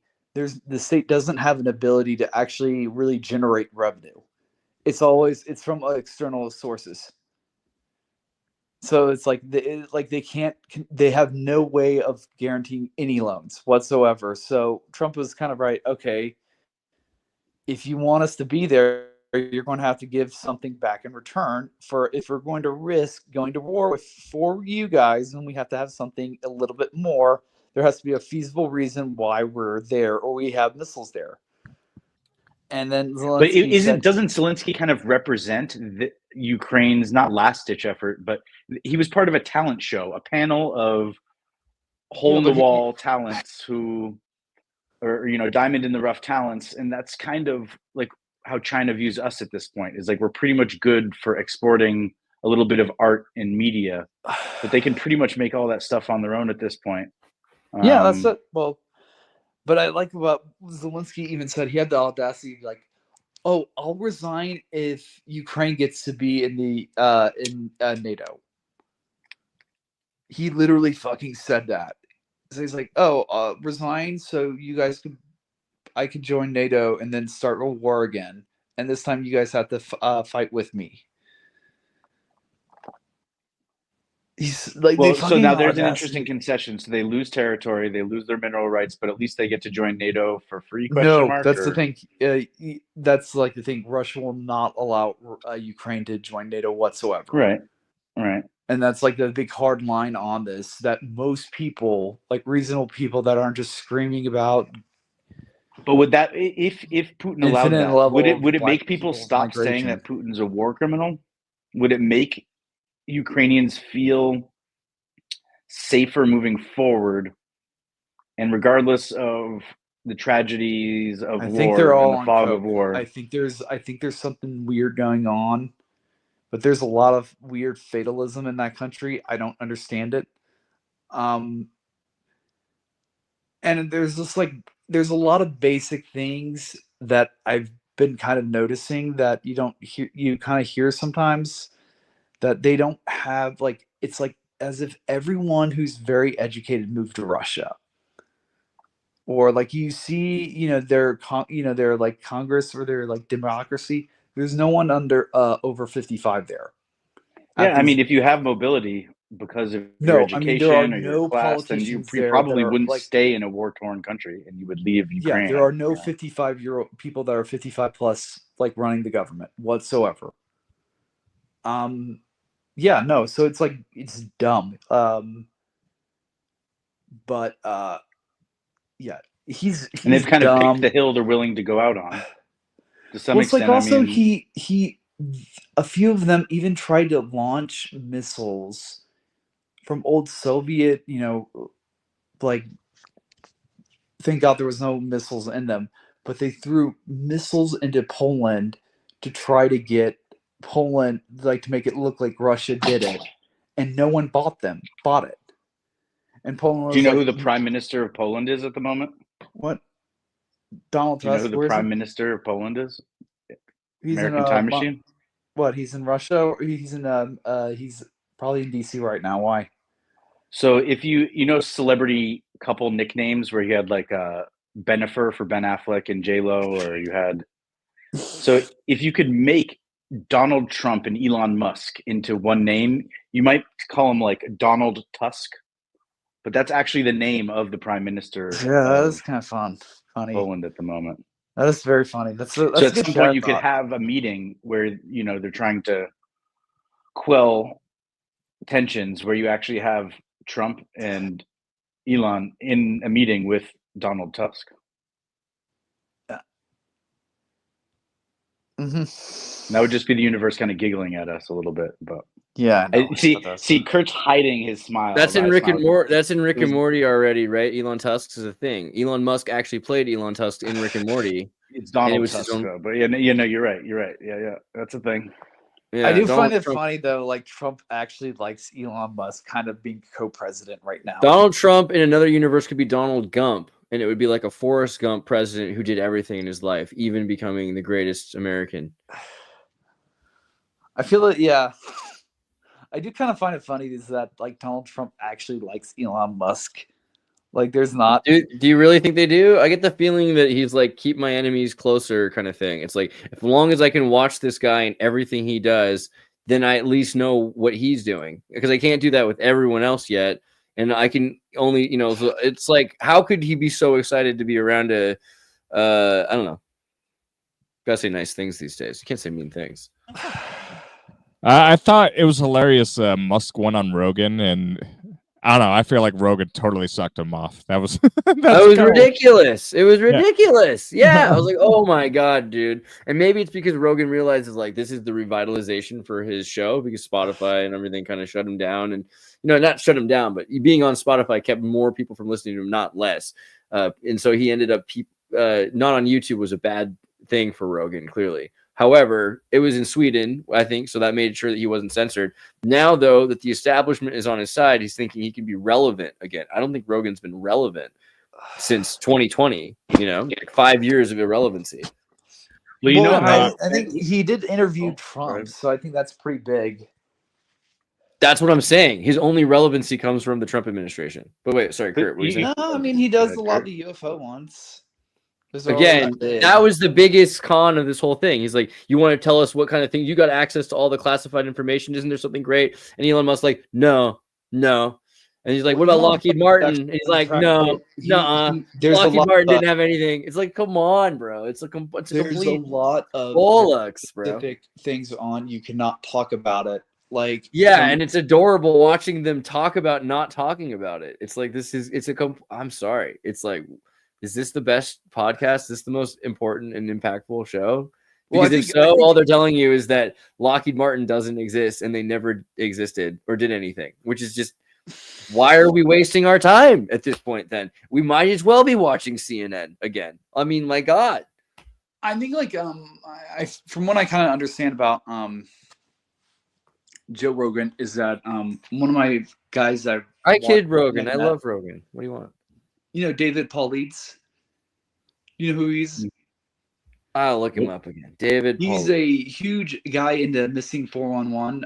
He wrote about 20 books, and his thing is he's an ex-cop. When he got out of he was sick and tired of being a cop in about 2012 or 13. Right. This guy. He was a Silicon venture guy, one of the Silicon bros, got in contact with him once they found out he was a good enough guy to do this. But he asked for a complete FBI report on Bigfoot, do a private investigation on Bigfoot or on for missing people, because they were just kind of curious about it because they may have seen one. And they asked, and I think this could have been the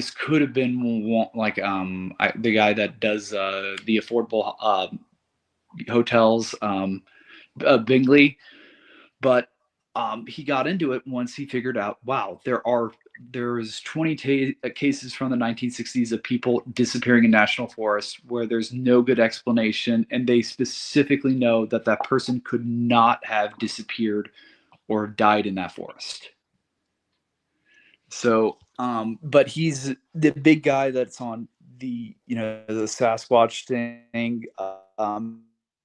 He was another guy that I follow religiously, Scott Carpenter, were the guys that got at least the mitochondrial DNA, the non-controversial way of getting the mitochondrial Bigfoot DNA of the Sasquatch.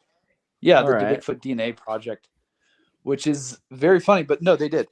I read it. I try not to laugh because I think bipedal hominids would make plenty of sense. So it's funny to me to collect his DNA. But there was a baseball movie about a gorilla. It's part of the UFO phenomenon. He's put three very successful documentaries. He sent them to Joe Rogan. But what would you accept as proof? What would you accept as proof, and what would you be satisfied? I mean, just because they say that Sasquatch, I want a sit down interview while one's eating tea and crumpets We can do it. I know where one actually. There is a specific area in the Smoky Mountains where you can do that at. You could have tea and crumpet with Sasquatch. No, you can't. About a gorilla playing baseball, and there was a first pitch that was thrown out. I think it was at Fenway Park, and a guy in a giant gorilla costume comes bounding out of the bullpen on all fours, gets to the mound, and does some sidearm pitch.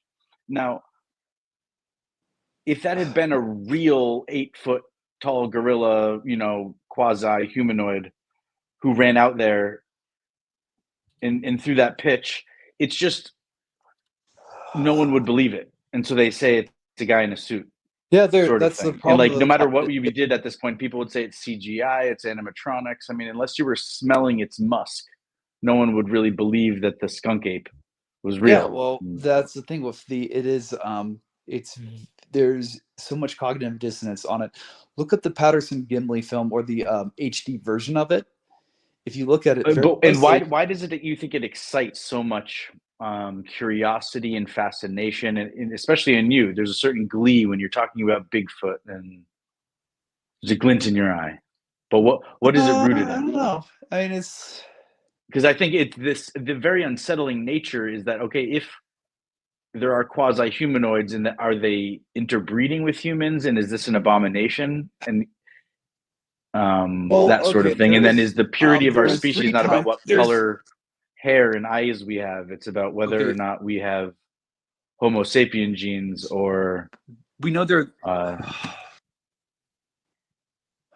we know they're this is what we do know about. All right, you can say they come in and out of different interdimensional teleporting, whatever. They've always been seen coming in and out of cloaked portals or in ships of some type, the UFO spaceship type. We know that. We've known that for sure. There's been.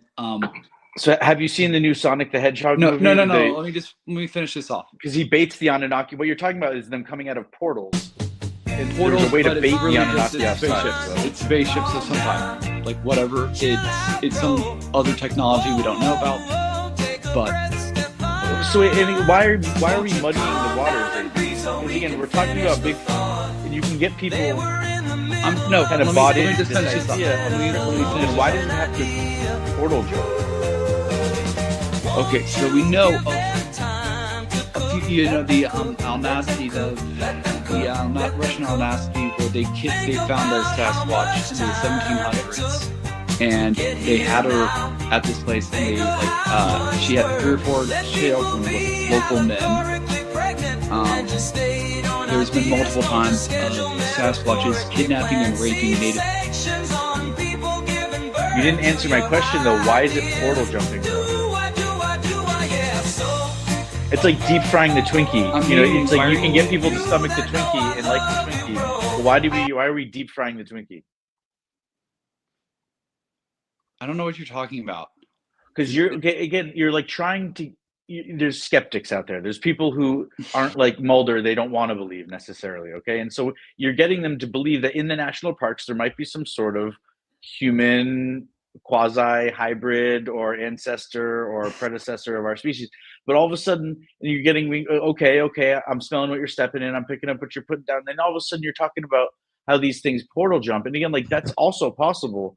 But now you're talking about whether or not portal jumping exists or not. And now instead of having a linear conversation or discussion about Bigfoot, people often see them come in and out of portals. State parks, national state parks, a lot of the time come in and out of portals. That's what people say. State parks might be out of time portal borders. Spaceship. We talked about this at one point with Kurt, actually. Kurt and I had this conversation about people getting lost in state parks and how sometimes they find parts of them in the future. That is improbable or incredible. I'm just saying that it's a separate issue from whether or not Bigfoot exists. True, but it actually might not be, because the idea that there are certain places outside of time that we have treaties to protect these state parks from might mean that we have prehistoric beings that live in state parks, because things before time and after time might both be outside of time in these state parks, which explains why when people go missing in state parks and when we find all this crazy stuff, right? I mean, it's no, there's a coincidence there. There's a convergence of happenstance that makes the story a little bit kind of the thing that always got me, and this is one of my main things, is that Bigfoot has boobs. And to me, you know what I'm talking about? Like the Patterson footage. I'm really it has afraid. boobs, and there may have been one or two children that were. Why would you? Are you saying that if we had Teen Crumpets with Bigfoot, but then he was like, "Nah, bro, I don't have access to the portal jump technology," you'd be like disappointed somehow? The point is that Bigfoot had boobs, and if you made a costume for Bigfoot, why would you add boobs? You'd have that's like weirder than Bigfoot itself. Is that it's a female Bigfoot, and you're thinking about her mammary glands, and as to me, that's the most convincing thing about it.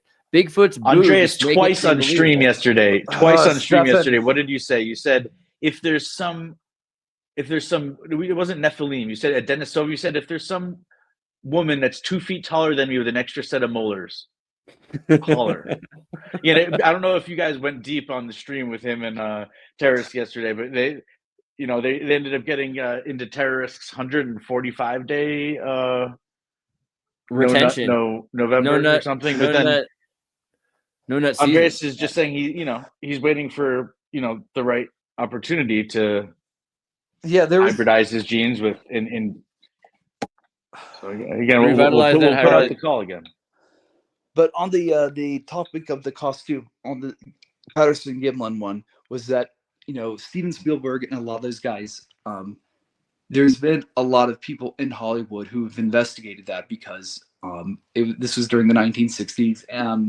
And if you know about free trade agreements back then, there was only 4 or 5 places in the United States where you could even attempt to make that costume. And none of them did that. And there was proof that a lot of, if you look at the Patterson-Gimlin film, there is, you could see muscle contractions. Like there's some weird stuff skin type muscle contractions on the leg. You could see that. You could see boobs. Yes, and this should be faked frame by frame, like the JFK assassination. No, you're right. These are all valid. You're not saying anything. But there's specific things that you could not do in the 60s that was not invented. You could not do that, and it would be extremely difficult. Plus, the proportions on that body are completely insane because the legs are of a different length than the average person by 3 standard deviations. There is the pharyngeal joint was opposable on the legs, so it does this weird thing where the heel actually bends upward. You can't do that with a human. The whole walk is very difficult for a person to do that as well. Let's put it a different way. Film is not difficult. Kurt, if you got lost in a state park and you came across a female Patterson Bigfoot, and you were like in the woods for like a long time, you know I'm going with this. Could you imagine yourself like breeding with the Bigfoot?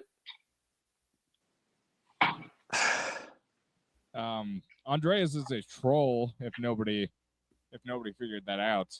I mean, honestly, I've thought about something. I think, a lot of people wonder, you think Christ came back to life? You think he actually resurrected his body? Well, I think if you opened up the CIA files, like just like some random drawer, you'd read much weirder shit. So it's not like, it's not that crazy. It's not that crazy to believe in Christ. I'm just saying. Like, well, if you add the caveat, if you two were the last two humanoids on Earth, would you do it then? And we could turn it into a game of would you rather, which is, again, if we're trying to make this engaging and listenable and play on modern tropes. But don't change the subject, says Chip. He's curious. I mean, like if she loved you, right? It's the trap with all those questions. If you immediately say no, it looks like a trap, and you're subconsciously, like I don't know, like you're like into Bigfoot. Yeah. It's just a dark fantasy for you. You're afraid of the trap. No, the answer to the question though is yes, but it would be with a Q-tip, and you would try to explain something about needing to inspect something, and then you could like produce a sample on your own. Like you could impregnate Mary without taking her virginity, so to speak. And well, I mean, this has been a major part of the conversation. We've had this before, is Harry Mary, that Mother Mary was a Bigfoot, right? This is if you look at all, no, I'm not kidding. Like, look at all the old pictures of Mary, right? Look at this. Mary's always covered in fur. She's a Bigfoot. There's even weirder ones, dude. Like, there's like statues. Did I show you some of the Marian apparition photos I got? Did you? I'll show you some of my weird tail versions of Was she covered in fur? Was she like head to toe covered in hair, dude? But I'll tell you what, though, what it takes to maintain a mane of locks like that is not in good repair. Is evidence of social grooming behavior, which is present in most other primate species. Yeah, I mean, if you get if Mother Mary looked like this, it's probably because Kurt traveled back, or like Kurt's probably in ancient times Joseph or something like that. And there's probably some sort of like Jesus is like half Bigfoot. That's the most probable thing. Yeah. On his mother's side. Look up Scott Carpenter Bigfoot. Okay. And it's interesting, again, you did a very good job of summarizing the White Sasquatch. Scott Carpenter, the NASA guy? What? No, Scott Carpenter Sasquatch. Okay. So you did a good job of summarizing the bullet points of why that film, if it is authentic footage, is compelling.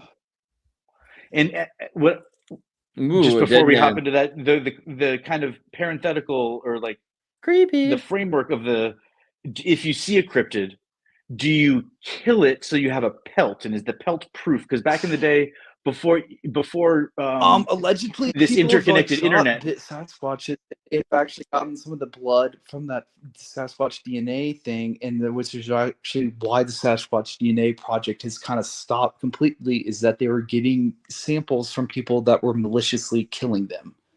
That's part of the if you had one in captivity, you'd be accused of doing something inhumane, and if you captured a family of them together, you'd still be accused of doing something extremely inhumane. And so what would be proof? And again, what would you accept as proof is the sort of thing that I'm trying to get at. Russian All-Nasty of the 1800s in Georgia. But the puritanical approach is that don't boop it on the stove, burn it with fire. Look up the All-Nasty of the 1800s in Russia. Just do that on your phone right now. Is looking up what? Just Google it right now. Al-Nasty, the Russian Sasquatch. The Detlov Pass incident, they're saying? Like, no, not that one. I'm talking about a specific one from the 1800s of a woman that was captured Sasquatch. Ape woman. That's a story. So Xirtus, I think Xirtus understands the question, and I think the audience will appreciate it. It's a trolley problem. Tamed a female that's Yeti. what I'm saying. Yeah. This is a probably problem is if there is a small tribe of these things and they can interbreed with humans and potentially pollute our entire gene pool. Well, I wouldn't say pollute. Because they have dominant genes. Yeah. And again, pollute maybe might be a relative term. For all you know, it's an improvement. But because the puritanical approach is, if you find these things, sure, you can get a video of it. Who cares? Kill it. Look, for instance, here's a great example. I think you're doing a good thing here. So explains on a story. So 19th century, a dude ends up meeting a Yeti female. They end up taming her. They have sex. He has a daughter, and this is what she looks like. She basically that's her granddaughter, right? But it's a couple generations deep. But this is the truth: is that if the hybrids can mix, and you got a couple generations of humans later, then they're all going to end up looking pretty human. You might end up with people that look Aboriginal or something, but they're not going to be. That was the interesting thing about it, was that. So we're not really sure why, but it's this weird thing of somebody puts them on a spaceship and they hang out at these very remote areas, like in this the case, the Caucasus Mountains, where you have the same thing with Native American tribes, mountain tribes that don't talk, that are dead quiet about anything that happens to them. They don't talk to the outsiders. So you have that Sasquatch mentality of anything weird that happens, do not tell outsiders about it. So there's a little bit of that. So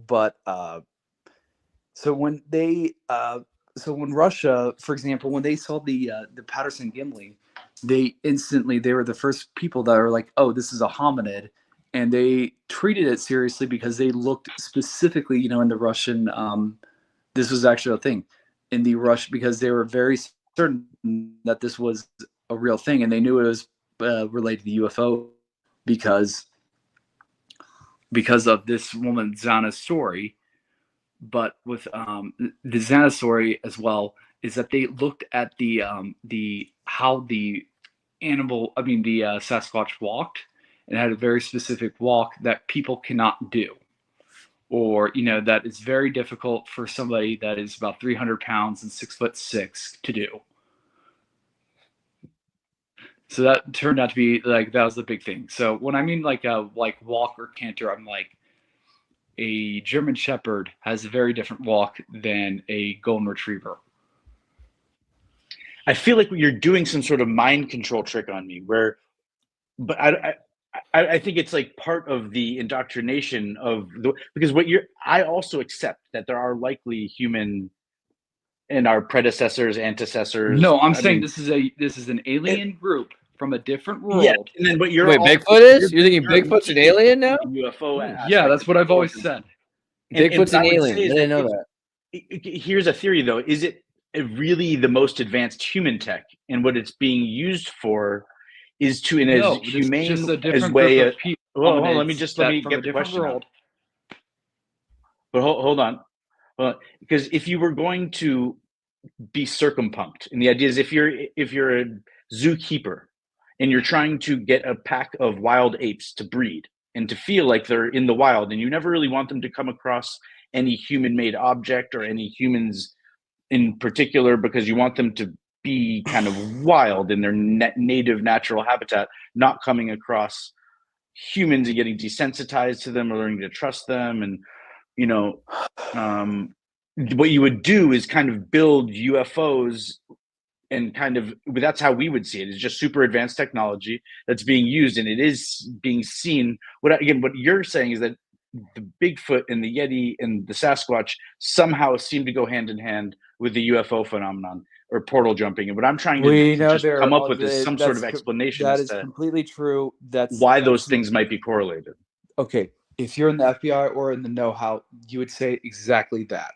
And in Canada, it's a little different, where they're very open about what is it, and what the Canadian RCMP have the Bigfoot. They were very specific, and they say this, that they've seen them, irregularly over years, but they always see them jump out of spaceships or some cloaked spaceship. Interesting. Okay, so I mean, there could be something to that. Scott Carpenter's stuff is Portals. That he he's this guy that he's like, I guess, the grandfather of machine vision for cloaked objects, is that there's a lot of cloaked Sasquatches that you can see, or you can see the outline of them in a lot of movies, in a lot of videos that he took. Yeah.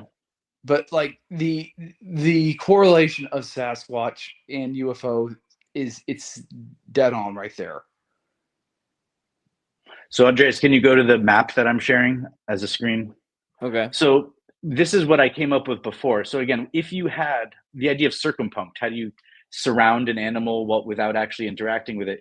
In Canada, there's this gigantic circular That seems like a cool place to live. Yeah, that's crazy.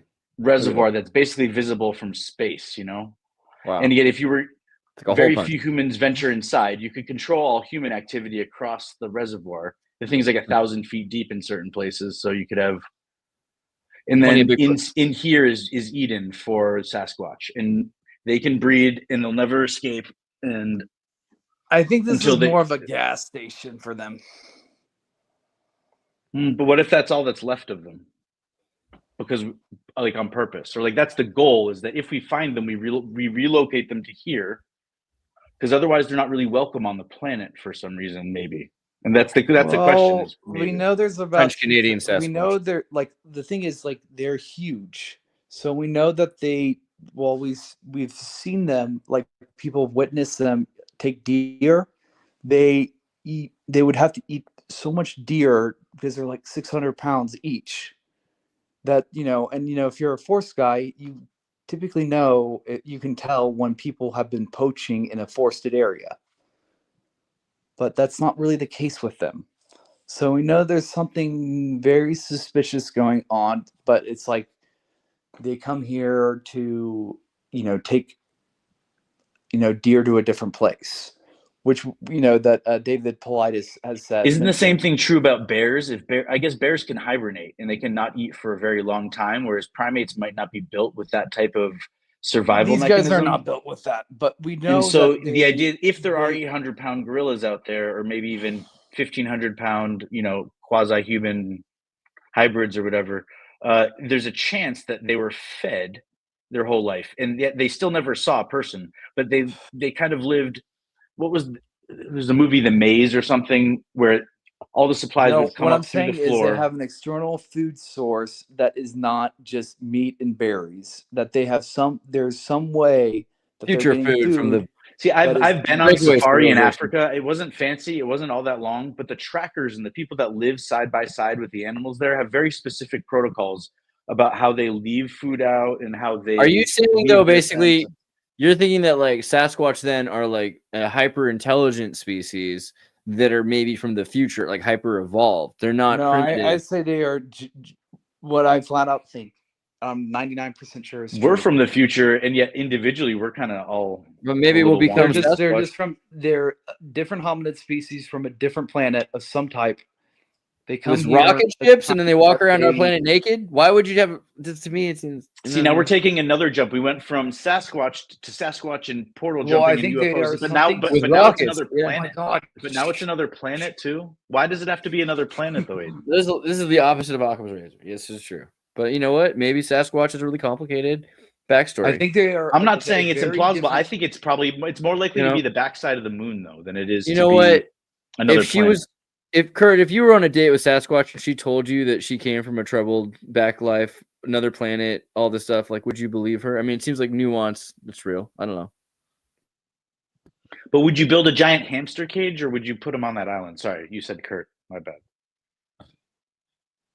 You know what we should do sometime? We should just get on here and we film ourselves playing chess with each other. That would be amazing. I like Chinese checkers too. It's underrated. We used to do breathing exercises to calm ourselves down. Star David. Yeah, we should do that. I don't know. We're gonna like sing a song. You could lead us in score. But what do you? Yeah, I want to give. Kurt, thinking thoughts. There you go. Your cable's all weak again, bro. Strengthen that sound, sir. Your cable's weak, man. Oh, bro, I feel stronger now. Yeah, your cable's weak. That it? That's I'm not crying. You're crying. Capitalism. Okay. All right. Okay. Calm down. All right. But see, no, Kurt's shtick on the show is deadpan humor, and then it's Ruby Rod. And what is Andreas tries to go, so Corbin man, what do you think about this? I just try to bring it back to because you have to say. And Kurt's Kurt my goes, most grounding.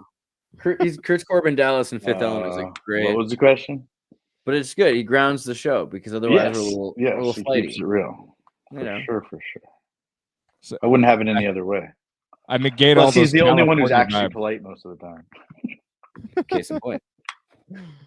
Yeah, artificial scarcity. You know, it's like I joked with Andrew. I was like, Andrew had a post. It was some real comic BS, but he had a post. No, I love Andrew. But I said, the doctors don't know what to do. He just keeps mumbling, and he thinks he's married. He thinks he has kids, but he just keeps mumbling words about artificial scarcity. We don't know what to do with him. But really, he's just in a padded room. No, I'm kidding. Yeah, capitalism. I almost made an entire episode without complaining or lecturing, but no, I think the main issue is like we've spent so much time worshiping an economic system that it's not that, you know, the reactionaries of like, you know, the whole smash capitalism movement. It's the issue is that we haven't, as a society, fully absorbed what the flaws of our system is, and like you don't even have to necessarily approach you don't have to approach any issues as like, okay, how do we defeat this ism, which really is just an ism at the time? How do we actually accept these problems, and how do we, you know, try to solve these problems after identifying them? And really, the big corporate media system has been really just a big, you know, giant cope of like, oh, these problems don't exist. And so that's why it's so hard to have like actual real conversations with people. Like, oh, you know, like, did you hear about those Amazon working conditions? And it's like, no, you can't talk about that. You like, if people are super indoctrinated, it's like, nope, no flaws here whatsoever. What are you talking about? And it just gets buried under the next media story, etc. That's my rant for the day, maybe for the night. Capitalism should be like tied to innovation, and it shouldn't be an enduring exploitation. I think each innovation should have a rapid chance to exploit the populace, but it shouldn't be something that lasts. It's fascinating to me, this idea that you could sell a movie 100 years later. It's wrong. It's ethically wrong. And the same thing with so many other technologies that have existed for a super long period of time. Obviously, this is why we had patent law and these ideas of keeping anything from like a Winchester rifle. You can make 20 years worth of money off of that, and then everyone else should be able to make their own Winchester rifles. That's the way it used to be. And now we're trying to build a world where they can continually sell you an experience that has been liberated decades ago. Like, how does Windows exist? Why are you not on Ubuntu so Andreas, in the paradigm though, the Winchester rifle, okay, so they have a 20-year copyright on their designs, but their designs are still on file somewhere, and it doesn't stop anyone if they want 1,000 of them and they want the designs so they can make them. You've published the design specifications and, you know, the metal alloys and done the testing already. A lot of these products, the most difficult thing is doing the testing and being able to knock it off. And profit off it is relative. You know, you're not selling it into the same market, but you're from a country that needs 10,000 doorknobs, and you're either going to buy them from an American manufacturer, or you're just going to get their specifications and maybe even rent time on the factories that they're making their, and then just, you know, rattle off a few extras. And so when it comes to capitalism and how does it work and intellectual property, the paradigm that I like to kind of, it's like over time, if you had powerful technology, it was the job of the leader, the most powerful person, to dig the deepest hole and to bury that technology down in that hole and then guard it with all of the strongest men and forces and powers that be, so that no one else would get the access to that powerful technology. And now the new paradigm is they build a flagpole and everyone runs the technology up the flagpole, and it's kind of a Pandora's box type situation. And that's where a great reset outside of an economic thing, this, that, or the other, the idea of being bombed back to the Stone Age, or yeah, so that the intellectual property is in the hands of a few again. Exactly. So everyone can be exploited again. That's the scary thing to me, and we need to be careful of. And it's why it's actually exciting to see China disrupting capitalism. And I love disruptive technology. I mean, I like capitalism, but I love disruptive technology. I think that's the most awesome thing that could ever happen, is just disrupting. So what? Kurt, Why is it Kurt, you were talking about the Amazon factories, and Steven Crowder has a character that he calls Skylar Turden, which is a play on Tyler Durden from Fight Club, but he actually wears like a red plaid thing, and he comes across as like, you know, super woke. And but if it wasn't an Amazon factory, if it's a Temu factory, or what you said, you know, people slaving away in bad conditions anywhere, whether it be for a big company or a small company, is a bad thing. And generally, if you're going to standardize working conditions to try to improve them, big companies are easy to get to, you know, be in compliance because they have more to lose by not being in compliance, but then they have more power to hide the non-compliance that they're in. And I was agreeing with what you were saying, but wondering why it had to be an Amazon factory and not a Temu factory, because Temu gives us more money for mentioning that, whether it's in a good light or bad light. No, it was just an example. I know. Like, I don't know. It was like, there was a whole thing where like Jimmy Fallon on his show, he tried to like address the issue, but like the execs would have gotten him in trouble. So he was like, here, you can go research this on your own. So I won't even talk about it. It was kind of funny. But this horrible music always throws me off my train of thought. I'm just saying, Aiden, like, you were talking about whatever bullcrap you're typing into your computer. It's just awful this time around. All right, sometimes it's not bad. It's just awful tonight. Wow, I like that one. That one's fun to me. I don't know. Okay, fine. So Aiden, you were talking about disclosure from the White House, from Elon, and it was something about Bigfoot, and you were saying it's if you bedtime had though for Kurt. That's why I was trying to give you like an out. I was like, we're gonna just set the music on like a terrible spiral. But yeah, okay. Yeah, you know what? Screw you, bro. That's right. Whatever. Deal with it. Yesterday, Andreas goes, yeah, what? No, I can't quite hear you, but let's just dance for a minute. Yeah. That's not Andreas' real house. I own this. Okay? Oh, this is my flex. You'll own nothing, and you'll be happy.